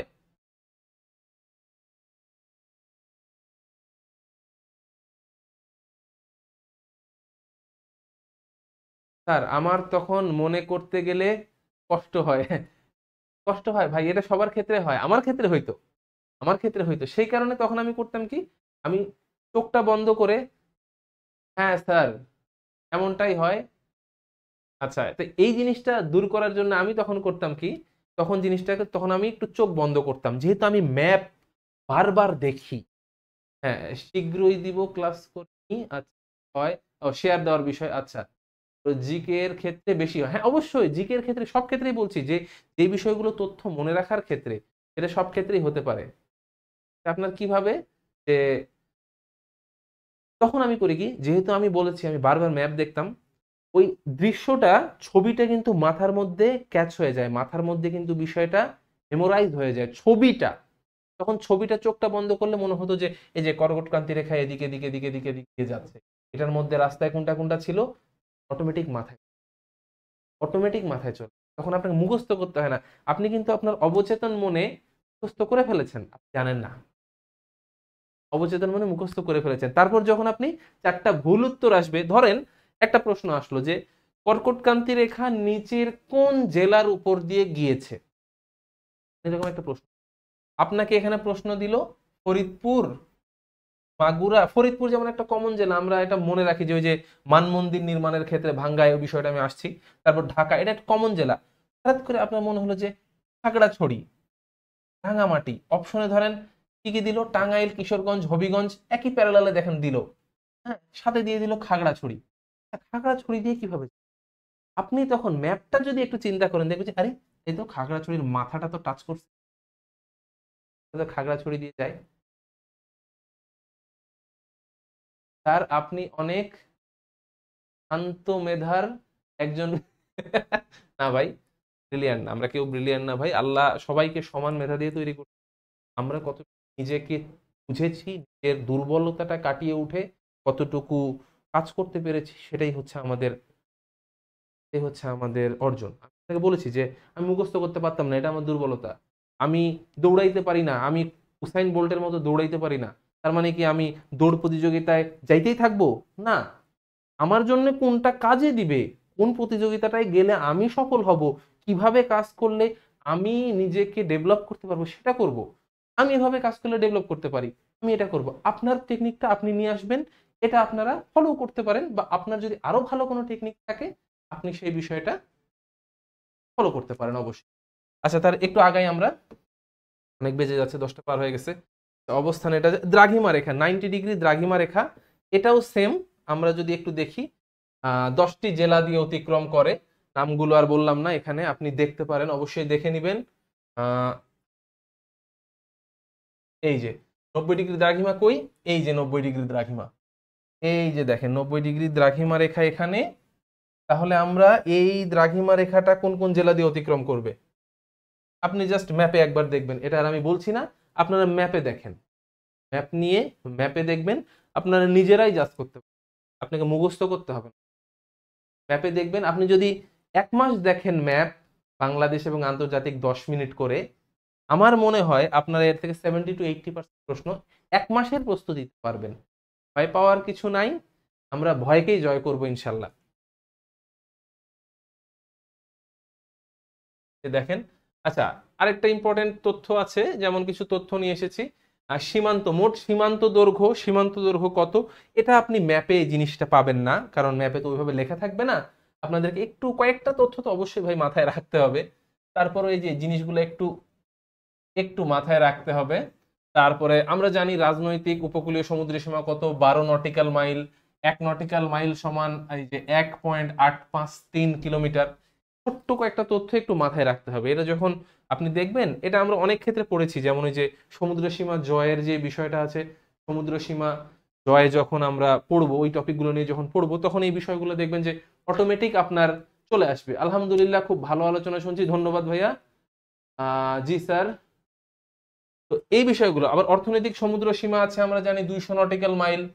তারপরে মহীসোপানের দৈর্ঘ্য কত আছে, এগুলো তথ্য ভিত্তিক জিনিস ভাইয়া, এটা একটু মনে রাখতে হবে, এটা একটু মনে রাখতে হবে। আমার বিষয়টা কি, আমি ওই যে আপনাকে বললাম আমি মনে রাখতে পারতাম না, তখন আমি করতাম কি, এই বিষয়গুলা আহ লিখতাম। আমার ক্ষেত্রে আমি যেটা করতাম যে মনে রাখতে পারি না, তখন করি কি, আমার আমার সব বিষয়ের একটু একটু নোট ছিল, এখন নোটগুলো তো অনেকদিন হয়ে গেছে, কোথায় হারাই গেছে। আমার কিছু অনুজ ছিল, ছোট ভাই বোন, তারা চেয়েছিল, তাদেরকে কিছু দিয়েও দিছি। তো ওই নোটগুলোতে কিছু কিছু এই যে এই তথ্য, যখন আমি বাংলাদেশের ম্যাপ নিয়ে বলছি বা যে কোনো একটা ইয়ে নিয়ে কাজ করছি, এই ছোট ছোট তথ্যগুলো লিখে রাখতাম, আমি লিখে লিখে মনে রাখতাম। আমার যেহেতু মনে থাকতো না, আমি তখন লিখতাম, লিখে লিখে লিখে লিখে বিষয়টা মাথায় রাখতাম। এবং দেখা যেত যে যখন রিভিশন দিতাম বা কোনো পরীক্ষা আসতো, জাস্ট ওই পৃষ্ঠাগুলো পাল্টাইতাম। আমি একটা ধরেন পুরো বই আপনি পড়তে পারবেন না, আপনি পুরো বইকে বা পুরো একটা বিষয়কে যদি একটা 100 পৃষ্ঠার খাতার মধ্যে নিয়ে আসতে পারেন, ভাই আপনাকে আমি বলেছি, পরিশ্রম বিকল্প নাই, কোনো বিকল্প নাই।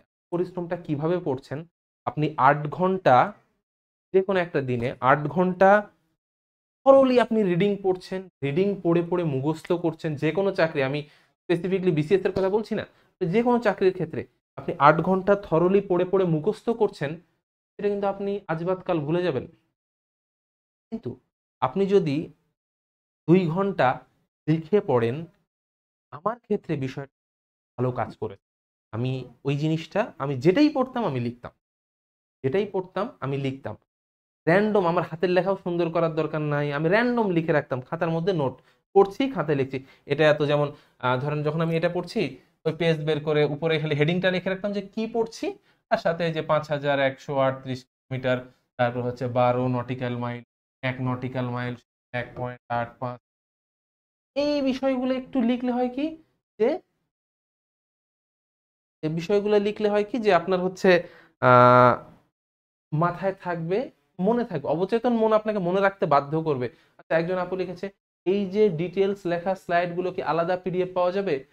হ্যাঁ ভাইয়া, আমাদের লেকচার শিট রেডি করা আছে কিছু কিছু ক্ষেত্রে, যেমন আমি ভূগোলের লেকচার শিট রেডি করেছি, ওটা অবশ্যই অতি সত্বর হয়তো আপনাদের সাথে শেয়ার করা হবে, বা শেয়ার করেছে কিনা অফিস থেকে আমি ঠিক জানি না, আমার জানা নেই, অবশ্যই শেয়ার করা হবে। তবে লেকচার শিট আছে, এগুলো ডিটেলস লেকচার শিট আছে।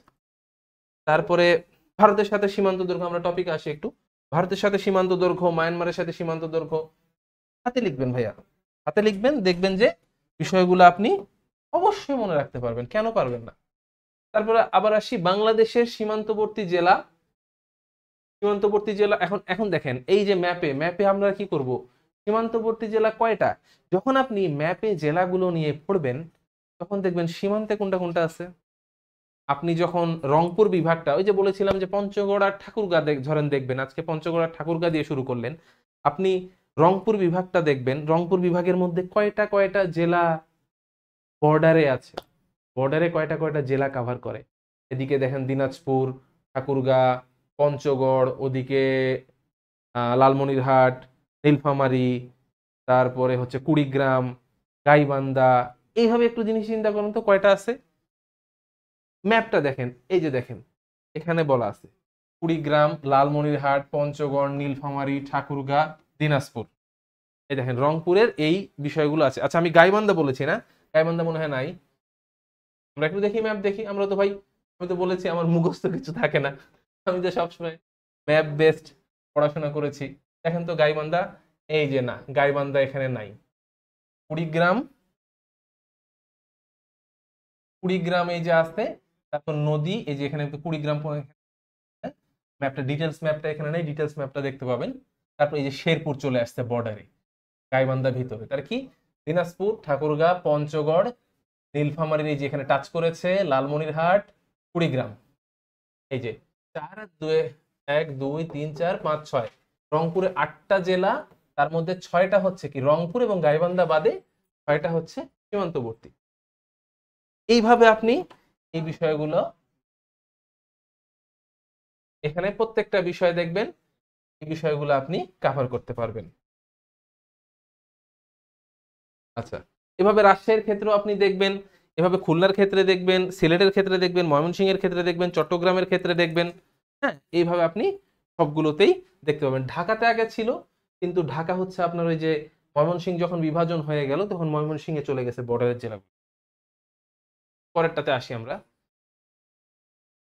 আচ্ছা, এই যে আরেকটা বিষয় এখানে দেখেন, এই যে একটা খুব গুরুত্বপূর্ণ প্রশ্ন সব জায়গায় আসে, বাংলাদেশ অ্যাফেয়ার্সে আসে এবং ভূগোলেও আসে, যে আহ আপনারা কি বুঝতে পারছেন আমার কথা, কি শোনা যাচ্ছে ঠিক মতো, শোনা যাচ্ছে? আমি রেসপন্স পাচ্ছি না কিছুক্ষণ থেকে,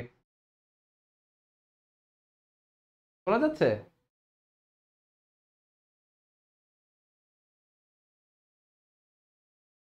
একটু রেসপন্স করেন কাইন্ডলি, শুনতে পাচ্ছেন কিনা? হ্যাঁ, আচ্ছা ধন্যবাদ। এখন দেখেন গুরুত্বপূর্ণ কিছু বিষয়, এটাও আপনি ম্যাপের পাশে নিয়েই পড়বেন, যে বাংলাদেশের সর্ব উত্তর, সর্বপূর্ব, সর্বদক্ষিণ, এই দেখেন সর্বপূর্ব, সর্বপশ্চিম, সর্বদক্ষিণ, সর্ব উত্তর কি কি আছে, কোন কোন জায়গা আছে, নট জেলা, কোন কোন জায়গা আছে। আপনি যদি এটা ভাই পড়তে থাকেন, এটা পড়তে থাকেন, এটা যদি আপনি পড়তে থাকেন আপনি ভুলে যাবেন। আপনি যদি ম্যাপটার দিকে তাকায় পড়েন না, সবকিছু আপনার মনে হয়ে যাবে। সর্বপূর্বে কি আছে দেখেন, পূর্বে বান্দরবন, জেলা হচ্ছে বান্দরবন, উপজেলা থানচি। স্লাইডটা হয়তো এই যে বড় স্ক্রিনে আনার ফলে হয়তো বা একটু লেখাটা একটু ভেঙে গেছে, আপনারা একটু ক্ষমাসুন্দর দৃষ্টিতে দেখবেন। বান্দরবন, থানচি, ইউনিয়ন হচ্ছে তিনদু, আঘানিটং স্থান। আমরা একটু এখানে যাই, যখন আপনি ডিটেলস ম্যাপে যাবেন দেখবেন এই যে দেখেন, এই যে বান্দরবনের এই জায়গাটা, এই যে পয়েন্টটা দেখেন, এই পয়েন্টটা কিন্তু সবগুলোর চেয়ে একটু বাইরে, এই যে পয়েন্ট, এই পয়েন্টটা আপনি এখানে যান, ম্যাপটা জুম করেন, বা আপনি যদি অনলাইনে দেখেন ম্যাপটা একটু জুম করে দেখেন, ওই জায়গাগুলোর কিন্তু এই আছে, এই তথ্য পাবেন। আচ্ছা বলেছে ভাইয়া বোর্ডে লিখে লিখে পড়ালে ভালো হতো। ভাইয়া বোর্ডে তো লিখে লিখে পড়াইতে পারবো বা বলতে পারবো, কিন্তু আমি কতটুকু বলতে পারবো বোর্ডে লিখে, সময় তো আমাদের লিমিটেড। আমাদের অলরেডি 1.5 ঘন্টা হয়ে গেছে, হয়তো বা আর সর্বোচ্চ 15 মিনিট আমি আপনাদের পাবো, সময়টা তো লিমিটেড।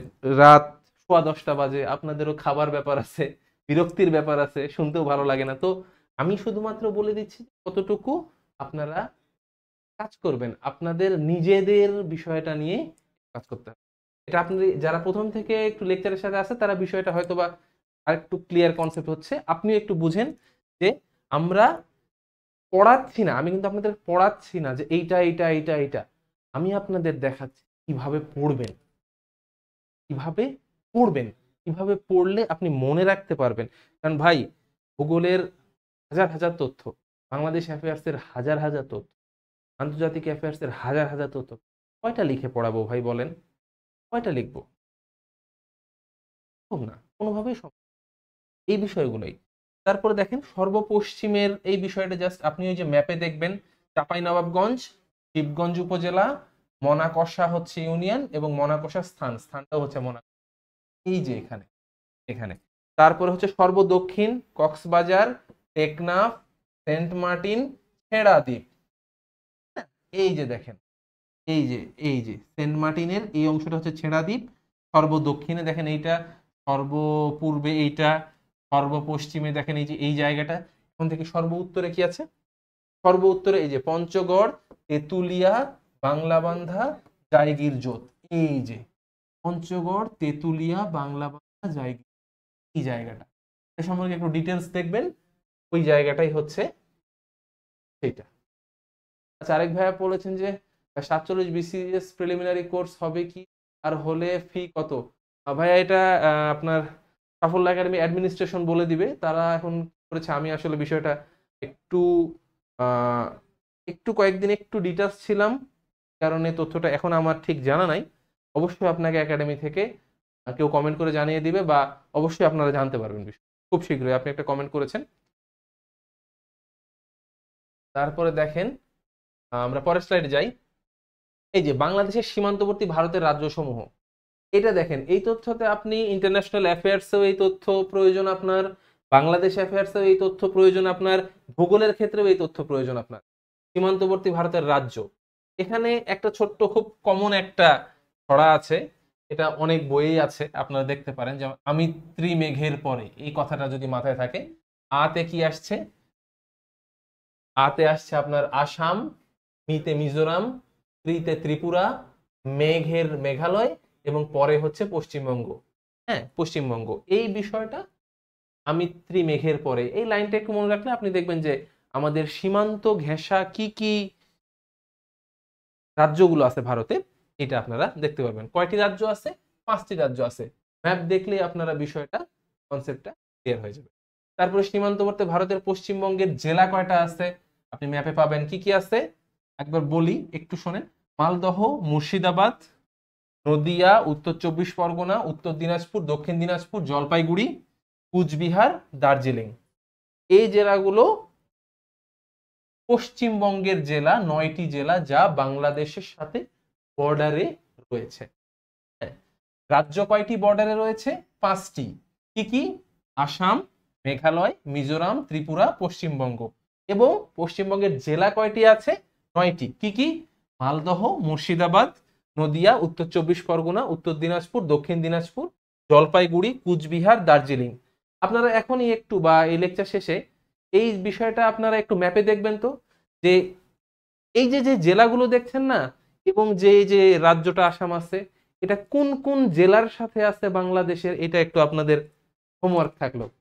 কোন কোন জেলার সাথে পশ্চিমবঙ্গের এই জেলাগুলো আছে, এবং কোন কোন বিভাগের সাথে আপনার ভারতের কোন কোন রাজ্যর কানেকশন আছে। আপনারা আজকে এই জিনিসটা ক্লাস শেষে ডিনার করার পরে এটা একটু নোট করুন, এটা আপনাদের হোমওয়ার্ক থাকলো। এটা একটু লিখবেন যে আসামের সাথে বাংলাদেশের কোন বিভাগ আছে, পশ্চিমবঙ্গের সাথে বাংলাদেশের কোন কোন বিভাগ আছে, মালদহর সাথে বাংলাদেশের কোন জেলা কানেক্টেড আছে। এটা একটু লিখবেন, দেখবেন যে একবার আজকে লিখবেন এটা, আপনি আর কখনো ভুলবেন না, এই জিনিসটা মনে থাকবে। আচ্ছা, আপনাদের রিসেন্ট কোন কোর্স চলছে? ভাই এটা প্রশাসন আপনাকে জবাব দিচ্ছে, এই যে খুব দ্রুত ইনশাল্লাহ আমাদের কোর্স শুরু হবে। তারপরে এই বিষয়ে আরো ডিটেলস আপনারা জানতে পারবেন ধীরে। তো এই যে বিষয়গুলো, চারিদিকের সীমা, এই যে বাংলাদেশের চারিদিকের সীমা কি আছে, এই যে পশ্চিমে কি কি আছে, উত্তরে কি কি আছে, পূর্বে আছে, দক্ষিণে আছে, পশ্চিমবঙ্গ, আসাম, মেঘালয়, আসাম, ত্রিপুরা, মিজোরাম, মায়ানমার। এই বিষয়গুলো আপনারা, এগুলো আপনারা ম্যাপ দেখলেই, একবার দেখলেই কনসেপ্ট গুলো ক্লিয়ার হয়ে যাবে ইনশাল্লাহ। আপনারা কি বুঝতে পারছেন? আপনি বুঝতে পারছেন? কথা শোনা যাচ্ছে? একটু চেক করছি বারবার, যে হঠাৎ করে ডিসকানেক্ট হয়ে গেলে দেখা যাবে যে বলছি আপনারা শুনতে পাচ্ছেন না, তখন উভয় পক্ষের ক্ষতি। শোনা যাচ্ছে?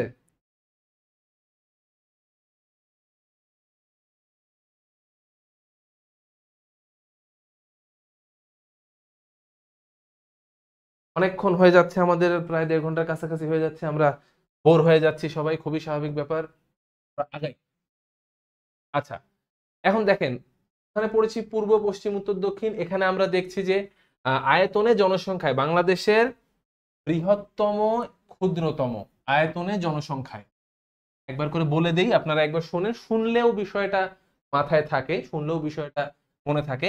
যেমন আয়তনে বৃহত্তম বিভাগ চট্টগ্রাম, আয়তনে ক্ষুদ্রতম বিভাগ ময়মনসিংহ, জনসংখ্যায় বৃহত্তম ঢাকা, জনসংখ্যায় ক্ষুদ্রতম বরিশাল। তারপরে জেলার ক্ষেত্রে আমাদের আয়তনে বৃহত্তম রাঙ্গামাটি, ক্ষুদ্রতম নারায়ণগঞ্জ, জনসংখ্যায় বৃহত্তম ঢাকা, আর ক্ষুদ্রতম হচ্ছে বান্দরবন জেলা হিসাবে।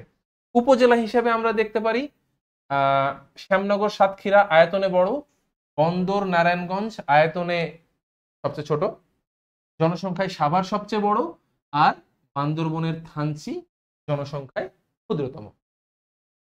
তারপরে থানার ক্ষেত্রে শ্যামনগর, শ্যামনগরে যে সাতক্ষীরারই শ্যামনগর, তারপরে ক্ষুদ্রতম হচ্ছে ওয়ারী ঢাকা, সাভার সবচেয়ে জনসংখ্যায় বৃহত্তম, এবং বিমানবন্দর ঢাকা জনসংখ্যায় ক্ষুদ্রতম। তারপরে সিটি কর্পোরেশনে আসি, গাজীপুর সিটি কর্পোরেশন আয়তনে সবচেয়ে বড়, সিলেট আয়তনে সবচেয়ে ছোট, জনসংখ্যায় চট্টগ্রাম সবচেয়ে বড়, এবং কুমিল্লা সবচেয়ে ছোট, ক্ষুদ্রতম। একইভাবে পৌরসভায় আসি, পৌরসভা বগুড়া পৌরসভা সবচেয়ে বড়, ভেদরগঞ্জ শরীয়তপুর পৌরসভা সবচেয়ে ছোট আয়তনের দিক দিয়ে, আর জনসংখ্যায় হচ্ছে বগুড়া সদর সবচেয়ে বড় এবং ভেদরগঞ্জ সবচেয়ে ছোট জনসংখ্যাতে। এরা সেম, বগুড়া বগুড়া, ভেদরগঞ্জ ভেদরগঞ্জ, এটা ক্ষেত্রে সেম আয়তন এবং জনসংখ্যা। ইউনিয়নের ক্ষেত্রে আপনারা সাজেক, বাঘাইছড়ি, রাঙামাটি, সাজেক ইউনিয়ন। সাজেক ঘুরতে গেছেন কে কে সাজেক? লিখেন তো দেখি। আমি গিয়েছিলাম, অনেক সুন্দর জায়গা, আবার বারবার যাইতে ইচ্ছা করে। তো সাজেক, বাঘাইছড়ি এটা হচ্ছে সবচেয়ে আয়তনে বড় ইউনিয়ন হিসাবে, কারণ পাহাড়ি এলাকা তো বিস্তৃত, আপনার ল্যান্ড এরিয়াটা অনেক বড়। আচ্ছা, একজন জিজ্ঞেস করেছে এগুলো মনে রাখার সহজ উপায় কি স্যার? হ্যাঁ, আমি বলেছি ভাইয়া, আপনি হয়তো বা একটু পরে আসছেন বিষয়টা, যে এগুলো মনে রাখার উপায় হচ্ছে ম্যাপ দেখে পড়তে হবে। আমি আবার বলছি, আমি প্রথমে বলেছি, হয়তো বা অনেকে এখানে যারা অ্যাড হচ্ছেন অনেকে হয়তো বা বিষয়টা মিস করেছেন, যে প্রতিদিন 10 মিনিট সময় দিবেন। বাংলাদেশের ম্যাপ 10 মিনিট, আন্তর্জাতিক ম্যাপ 10 মিনিট। সকালে বলেন, রাতে বলেন, যখন আপনার সময় হয় 10 মিনিট 10 মিনিট করে সময় দিবেন ম্যাপে। যে কোনো একটা ক্ষুদ্র টপিক ধরবেন, যদি বাংলাদেশের ম্যাপ নিয়ে বসেন 10 মিনিট, আপনি ক্ষুদ্র টপিক ধরবেন, যে কোনো একটা জেলা ধরবেন বা যে কোনো 2টা জেলা ধরবেন, ওই জেলাটা ম্যাপে কোথায় আছে, ওই জেলাটার পাশে কোন কোন জেলা আছে, ওই জেলাটা বর্ডারে কি বর্ডারে না, ওই জেলাটার সাথে আপনার হচ্ছে কোনো স্থলবন্দর আছে কিনা, ওই জেলাটাতে কোনো গুরুত্বপূর্ণ নদী আছে কিনা, ওই জেলাটা কোনো কারণে বিখ্যাত কিনা, এই যে বিষয়টা, এই কথাগুলো জাস্ট খালি আপনি 10 মিনিট সময় নিয়ে খাতায় লিখে রাখবেন। যেটাই দেখবেন বা ম্যাপ দেখবেন, ম্যাপ দেখে আপনি নোট করবেন 10 মিনিট। ঠিক সেম ভাবে আপনি আন্তর্জাতিক অ্যাফেয়ার্স এর ক্ষেত্রে বিশ্বের ম্যাপ যে কোনো একটা, যে আমি শুরুতে আপনার একটু ভিডিওটা শুরু থেকে দেখবেন, আমি গ্রিনল্যান্ডের উদাহরণ নিয়ে বলেছি। এইভাবে যদি আপনারা একটু দেখেন 10 মিনিট 10 মিনিট করে, বাংলাদেশের ম্যাপ নিয়ে আপনি এক মাসে 30 × 10 300 মিনিট সময় দিলেন, আন্তর্জাতিক ম্যাপ নিয়ে আপনি 30 × 10 300 মিনিট সময় দিলেন, দেখবেন যে এই 300 মিনিট সময়ে আপনি এতটুকু অবচেতন মনেই নিজের ব্রেনে আপনি ক্যাচ করবেন এবং মেমোরাইজ করে ফেলবেন, যেটা আপনি বইয়ে পড়ে কখনোই মনে রাখতে পারতেন না। আপনি এই ভিডিওর শুরুর দিকে দেখবেন, আমি এই বিষয় নিয়ে আরো ডিটেলস বলেছি। তো তারপরে আপনি এই বিষয়টাতে আসবেন, এই যে দৌলত খান ক্ষুদ্রতম, তারপরে হচ্ছে ধামসেনা, সাভার জনসংখ্যা, এটা কি বলছে, ইউনিয়ন বৃহত্তম, এবং হাজিপুর ক্ষুদ্রতম। হাজিপুর হচ্ছে এই যে দৌলত খান ভোলা, বারবার লেখার ওই জন্য আর আমরা আগাই। তারপরে সমুদ্র বিজয়, সমুদ্র বিজয়ের কিছু গুরুত্বপূর্ণ যেটা টপিক আছে সেটা হচ্ছে, আচ্ছা ধন্যবাদ দিয়েছেন, ধন্যবাদ ভাইয়া। সমুদ্র বিজয়ের গুরুত্বপূর্ণ টপিক আছে যে মায়ানমারের সাথে আমরা কবে সমুদ্র বিজয় করেছি। এই জিনিসটা কিন্তু ম্যাপে নাই, এটা কিন্তু ভাইয়া ম্যাপের বাইরে। এটা কিন্তু আপনাকে, ওই যে আমি আবার বলেছি, ভিডিওটা আপনি একটু রিমাইন্ড করে দেখবেন, যে কিছু কিছু বিষয় আপনাকে লিখে মনে রাখতে হবে। আপনি যখন পড়বেন, যেটা ম্যাপে নাই সেটা লিখে মনে রাখতে হবে। আমার ক্ষেত্রে আমি যেটা করেছি আর কি। তো এই টুকটাক জিনিসগুলো আপনার দিতে হবে। যেমন 12 সালের 14ই মার্চ জার্মানিতে অবস্থিত সমুদ্র আইন বিষয়ক আন্তর্জাতিক ট্রাইব্যুনাল ইটলসের আপনার হচ্ছে বিরোধ নিষ্পত্তি মামলার রায় হয়, এতে এত বর্গ কিলোমিটার সমুদ্র সীমা লাভ করে বাংলাদেশ। এই জিনিসটা লিখবেন, খাতায় একবার লিখবেন, ভুলে যান। খাতায় লিখবেন, একটু বুঝে লিখবেন, ভুলে যান, থাকলো। আপনি আবার যখন ওই খাতাটা যখন দেখবেন বা অন্য কোথাও যখন আসবে, এই খাতাটা যখন আপনি বাংলাদেশ অ্যাফেয়ার্স নিয়ে পড়বেন, বাংলাদেশের খাতাটা সামনে নিয়ে বসবেন। আমি বলেছি যে কোনো একটা টপিক নিয়ে লিখলে 2 পৃষ্ঠা ফাঁকা রাখবেন, বা যে কোনো একটা বিষয় নিয়ে 1 পৃষ্ঠা ফাঁকা রাখবেন। আমি সমুদ্র বিজয়, ধরেন এই যে এই টপিকটা আপনি লিখলেন খাতার উপরে সমুদ্র বিজয়, আপনি এটা পড়ছেন, আপনি 1 পৃষ্ঠা নিলেন, 1 পৃষ্ঠার উপরে কি এই ছোটখাটো পয়েন্টগুলো লিখে রাখবেন, এত তারিখ, এত ডেট, এত কিলোমিটার পাইছি, বর্গ কিলোমিটার পাইছি, তারপরে হচ্ছে কার কার মাঝখানে হয়, জার্মানিতে কোথায় অবস্থিত, জার্মানিতে ইট লস, এগুলো লিখে রাখবেন। দেখবেন যে অবচেতন আপনার ক্যাচ করে। এইভাবে আপনি ভারতের সাথে দেখেন কবে কবে আছে, আমরা 25,600 বর্গ কিলোমিটার পাইছি। নেদারল্যান্ডসের হেগে অবস্থিত স্থায়ী সালিসি আদালতে সমুদ্র সীমা এটা জয় করি আমরা, তারিখ কত, 7 জুলাই 2014। তারপরে এরাই বাংলাদেশ লাভ করে 19,467 বর্গ কিলোমিটার সমুদ্র সীমা। জাস্ট টপিক গুলো একটু খাতায় লিখে রাখেন, পড়লে ভাই আপনি ভুলে যাবেন, আমি ভুলে যাইতাম। খাতায় লিখে রাখেন, দেখবেন যে বিষয়টা ডেফিনেটলি। আচ্ছা, তো আমরা মোটামুটি আজকের মতো শেষ করি, কারণ হচ্ছে যে 10:30 বেজে গেছে। তো আপনাদের আর যদি কোনো বিষয় স্পেসিফিকলি, যেই বিষয়টা আপনারা এতক্ষণ আমাকে জিজ্ঞেস করেননি, যদি জানার থাকে বা আরো যদি কোনো বিষয়ে একটু তথ্য জানার থাকে, আপনারা একটু কমেন্ট করেন, দেখি আমি হয়তোবা কয়েক মিনিট আপনাদেরকে বলতে পারবো সেই বিষয়গুলো নিয়ে, যে কোন কোন বিষয়ে যদি আপনাদের জানার থাকে, কোনো বিষয় যদি জানার থাকে একটু কাইন্ডলি কমেন্ট করেন। বা এই ক্লাসটি আপনাদের কেমন লাগলো, আমার এই যে যেই টেকনিকটা আপনাদের সাথে শেয়ার করলাম, আমার পার্সোনাল এক্সপিরিয়েন্স থেকে এই টেকনিকটা আমি নিয়েছি, যে টেকনিকে আমি কাজ করছি, আমার ক্ষেত্রে টেকনিকটা কাজ করেছে। হয়তোবা আপনার ক্ষেত্রে আরো, আপনার কাছে আরো ভালো টেকনিক আছে, আপনি আরো হয়তোবা আরো ভালো টেকনিক জানেন, অবশ্যই জানতেই পারেন, যেভাবে আপনি পড়লে আপনার মনে হয় আপনার জন্য কাজে লাগবে। ভাই এখানে আপনি পড়লে আমার আমার কোনো লাভ নাই, কোনো লসও নাই, কিন্তু আপনি যদি জিনিসগুলো মনে রাখেন, যে একটা ভালো চাকরি পান, যেহেতু আপনারা এই যে এখন রানিং আমি দেখছি 34 জন লাইভে আছেন, আপনারা 34 জন রাত 10:30টার সময় এই রসকসহীন ভূগোল নিয়ে আপনারা শুনছেন। এটা এটা কেন শুনছেন? কারণ আপনাদের ইচ্ছা আছে, ভালো করতে চান, একটি ভালো চাকরি পেতে চান, আপনারা নিজের জীবনে সফল হতে চান। সফল হওয়ার জন্য মনে রাখবেন ভাইয়া, আবারও বলি, পরিশ্রমের কোনো বিকল্প নাই। এবং তবে আপনার স্মার্ট পরিশ্রম, এই পরিশ্রমটা আপনার যেভাবে পরিশ্রম আপনার কাজে লাগবে, যেভাবে পরিশ্রম করলে আপনার সবচেয়ে ভালো উপকার হবে, আপনার সিস্টেমের উপকার হবে, এই জিনিসটা অবশ্যই মাথায় রাখবেন। ও আচ্ছা, ভাই একটা কমেন্ট করছে, বাজারের কোন ম্যাপের ডিটেলস ভালো দেওয়া আছে স্যার? তো ভাইয়া এখন তো আমি তো অনেক দিন এর বাইরে, সেই 2021 সালে চাকরিতে জয়েন করেছি, তারপর তো সব ম্যাপ ট্যাপ সব গুলে খাইছি।